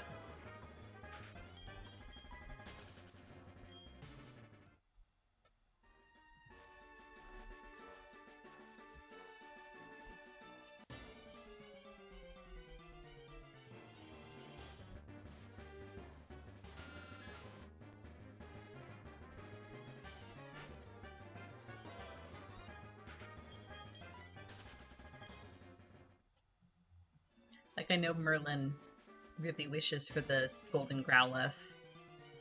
But I think, considering this route, I would be most hyped to run into either shiny Zubat, shiny Hoppip, or shiny Torchic, I think.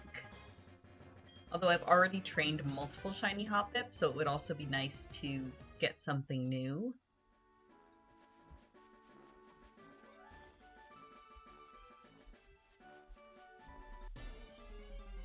But again, at this point, Shiny Hoppip is practically traditional.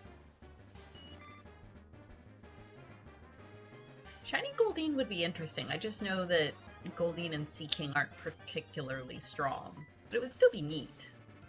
Yeah, I'm intending to train whatever I end up catching. Except maybe if it's a Shedinja. Just because that's a very niche Pokemon.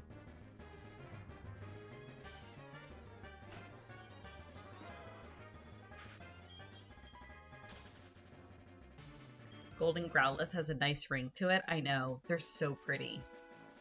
I wonder if this is one of the gens where it's like a more pure yellow. Some of the gens, they kind of edge toward like a greenish yellow. Please no Wynot. Yeah, I'm kind of dreading a shiny Wynot, to be honest. That one will definitely go into the box.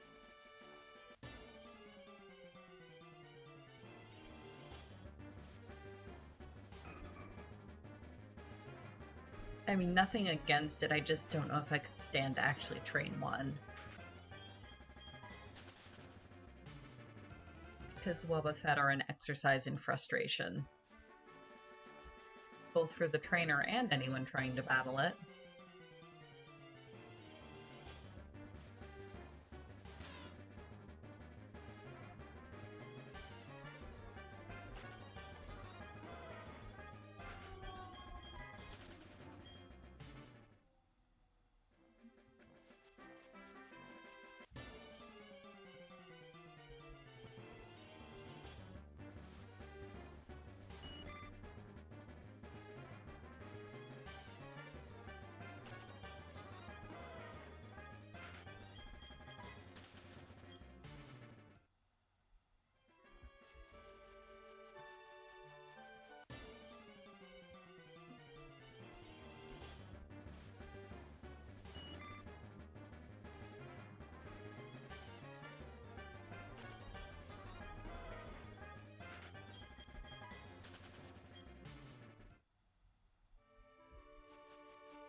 Well, you can tell it's 8 o'clock.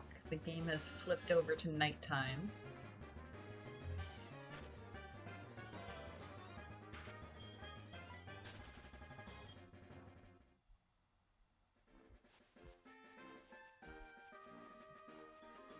No, we're skipping grass patches. Yep, there we go.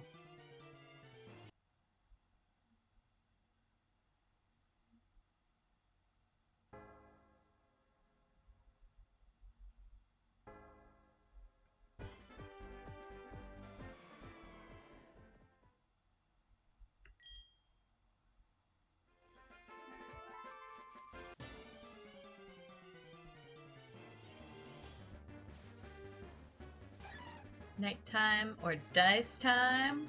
I guess that depends entirely on who you are. Enjoy your second consecutive night of math rocks. Yeah, Burb is slow.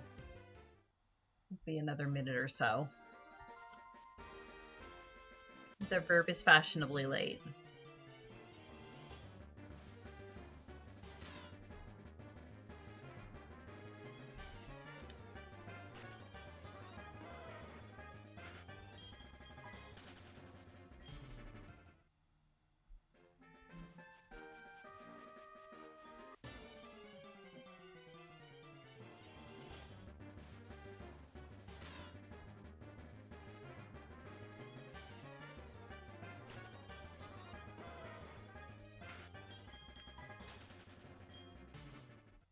Yeah, if my shiny ends up being a Shedinja or a Wynot, they'll just go in the box. Just because those are both gimmicky Pokemon that are really hard to use, especially this early in the game. But any of the other Pokemon on this route, I would happily train.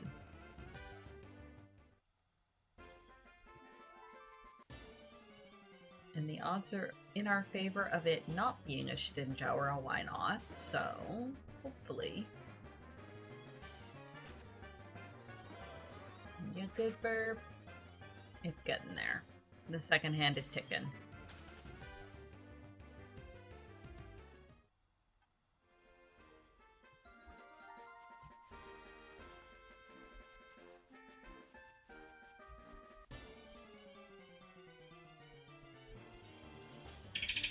Oh, there we go. Burp.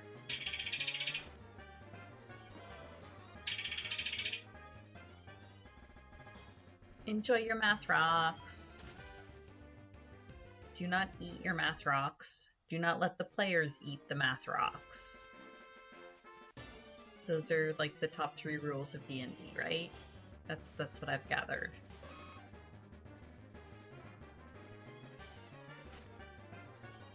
Ooh, there have been 222 burps. That's a nice number. Or I guess that is a pleasing number. It is not, in fact, a nice number.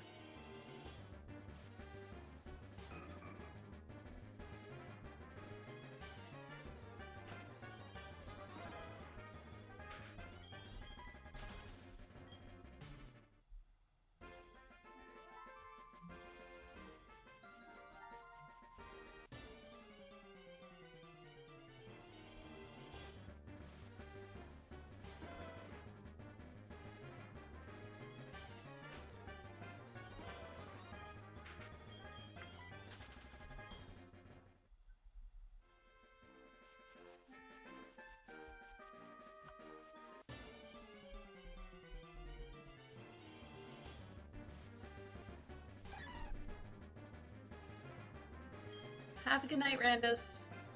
See you later.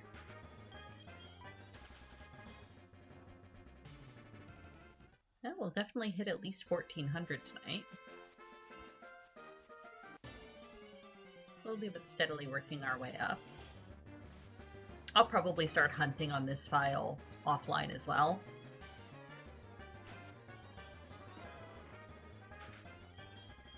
Just to help it go a little faster.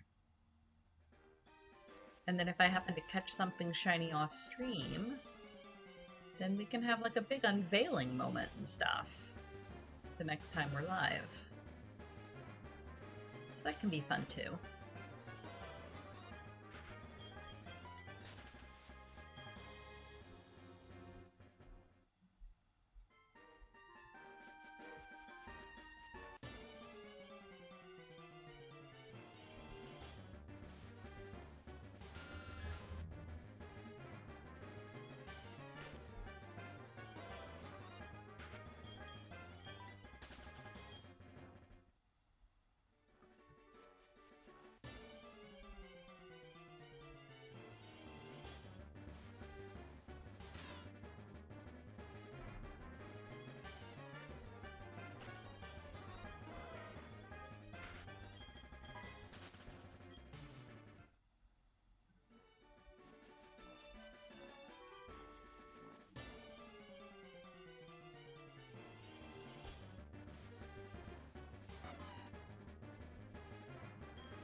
A baby.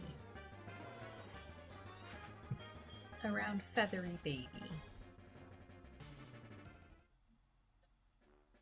As distinct from all of the various non-round and or non-feathery babies.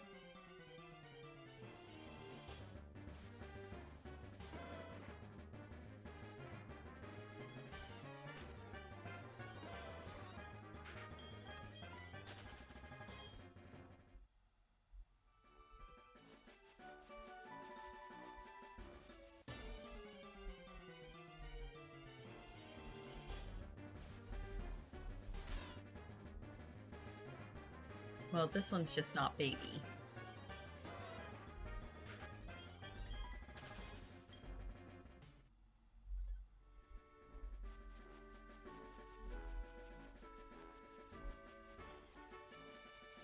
I was hoping maybe we'd end up with a good example. Okay, yes. So a non-round, but feathery baby.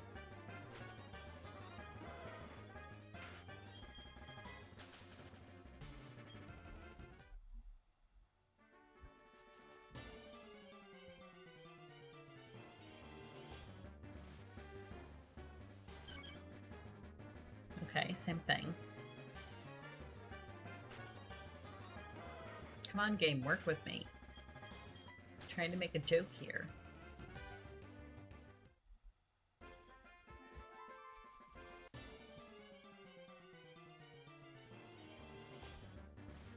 There we go. And this one, a round yet non-feathery baby. Got there.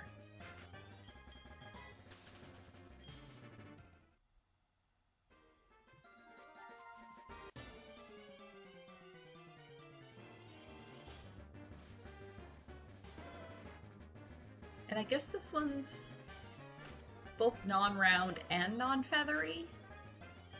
Growlithe's kind of more oblong.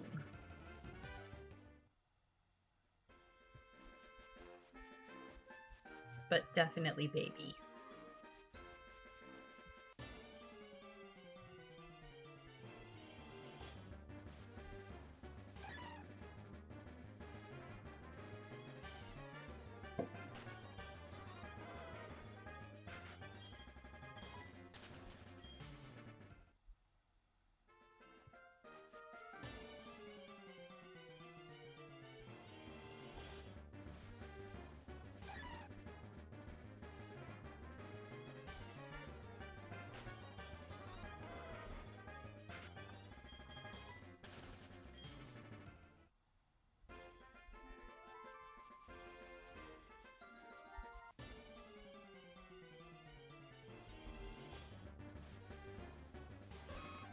Oh yeah, Nidoran male are on this route too. That would be a really cool one to find shiny.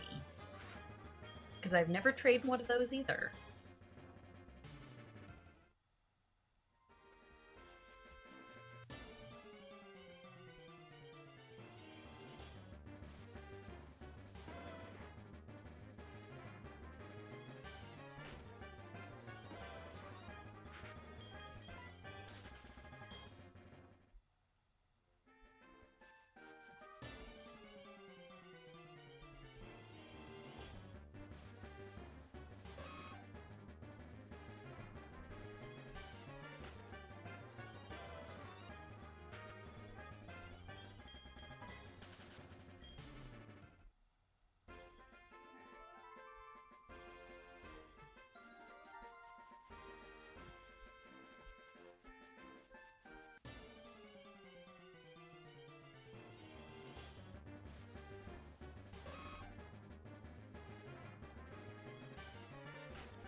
A bat.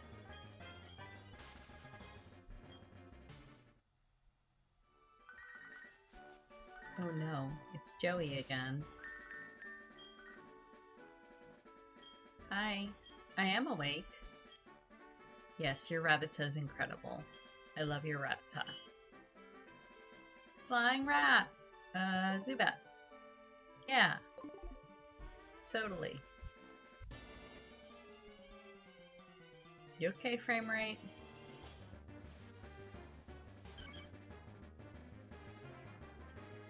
Flying rat. Zubat. No. Talo. Got there.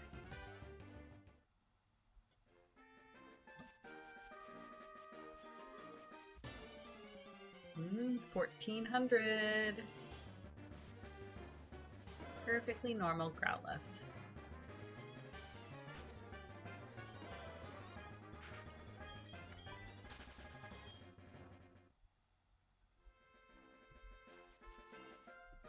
Actually, let's do another save.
Aww. Error 1404. Shiny not found.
Ooh, a Larvesta. That's a cool spawn.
Hey, I managed to catch the bug.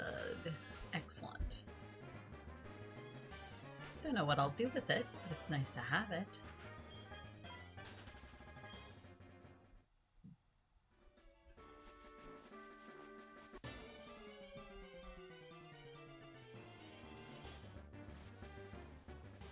Torchic!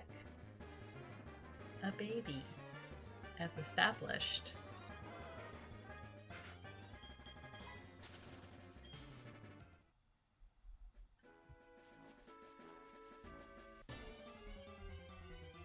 $14.14. Perfectly normal Hoppip.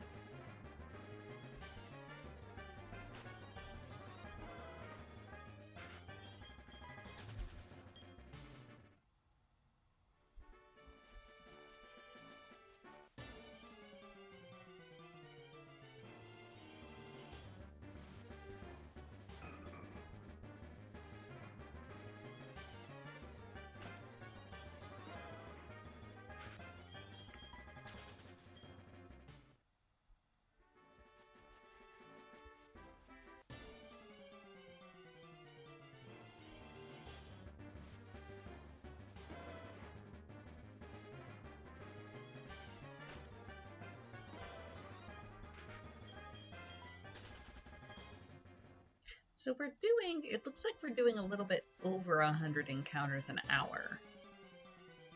Because we've gotten 300 encounters now in a little under 2.5 hours. So that's a pretty decent rate. It's like 2 a minute. And that's not counting all the resets.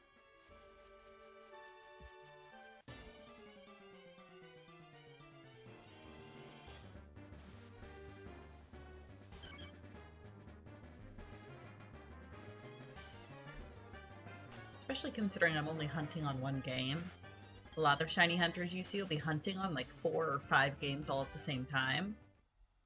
But I unfortunately do not have either the hardware nor the processing power to run that sort of setup.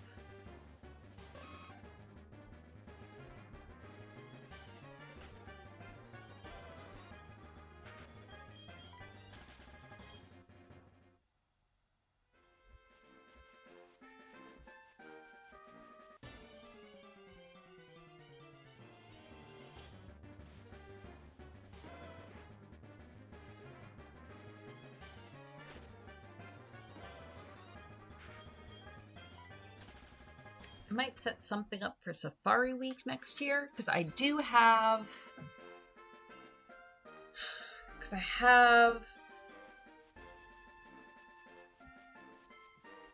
have a DS and 2 3DS, and I'm gonna be going home, like back to my parents' house, and I might be able to dig up my old Game Boy Advance. And I have all my cartridges around. No telling how many of them have dead batteries, though. We'll see. We'll see how it goes.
Should be able to get up to 1444.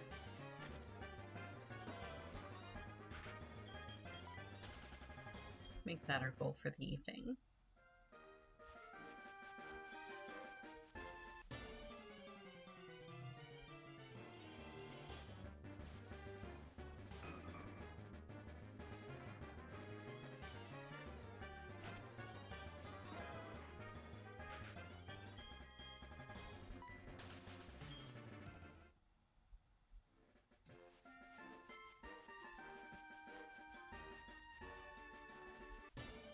Nope.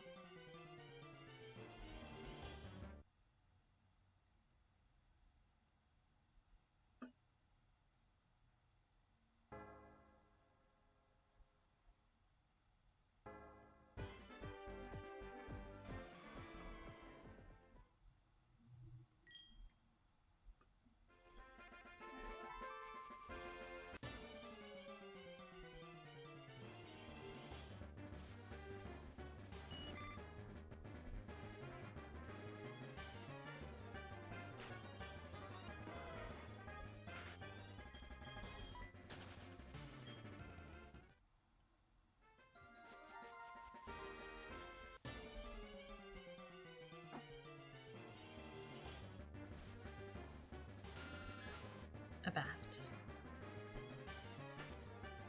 Perfectly normal bat. No need to be alarmed. Nothing to see here, just a blue Zubat.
$14.40. A Growlithe. Perfectly normal Growlithe.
Okay, 1444.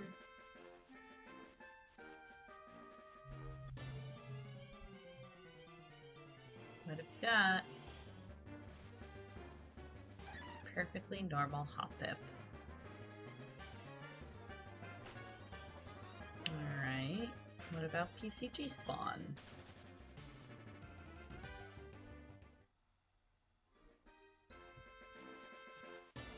My game window's in front of the timer, but should go here in a second.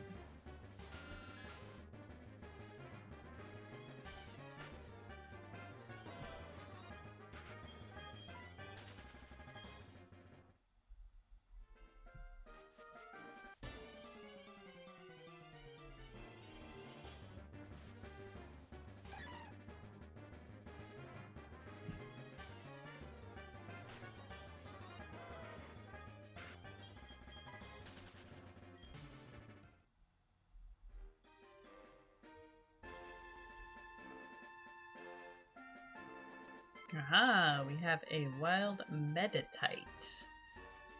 Eh.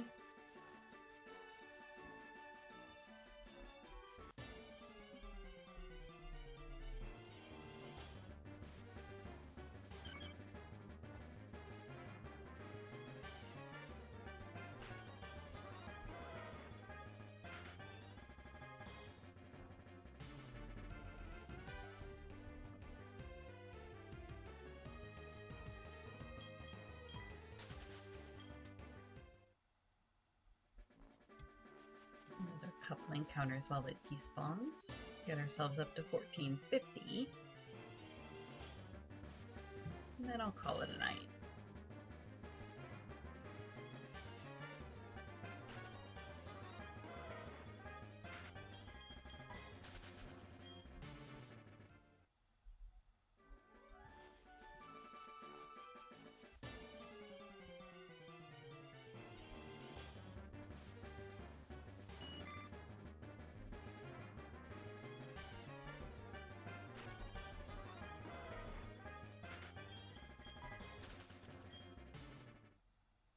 Alright, last encounter of the evening, 1450. Perfectly normal Zubat. Well, eventually we'll get there.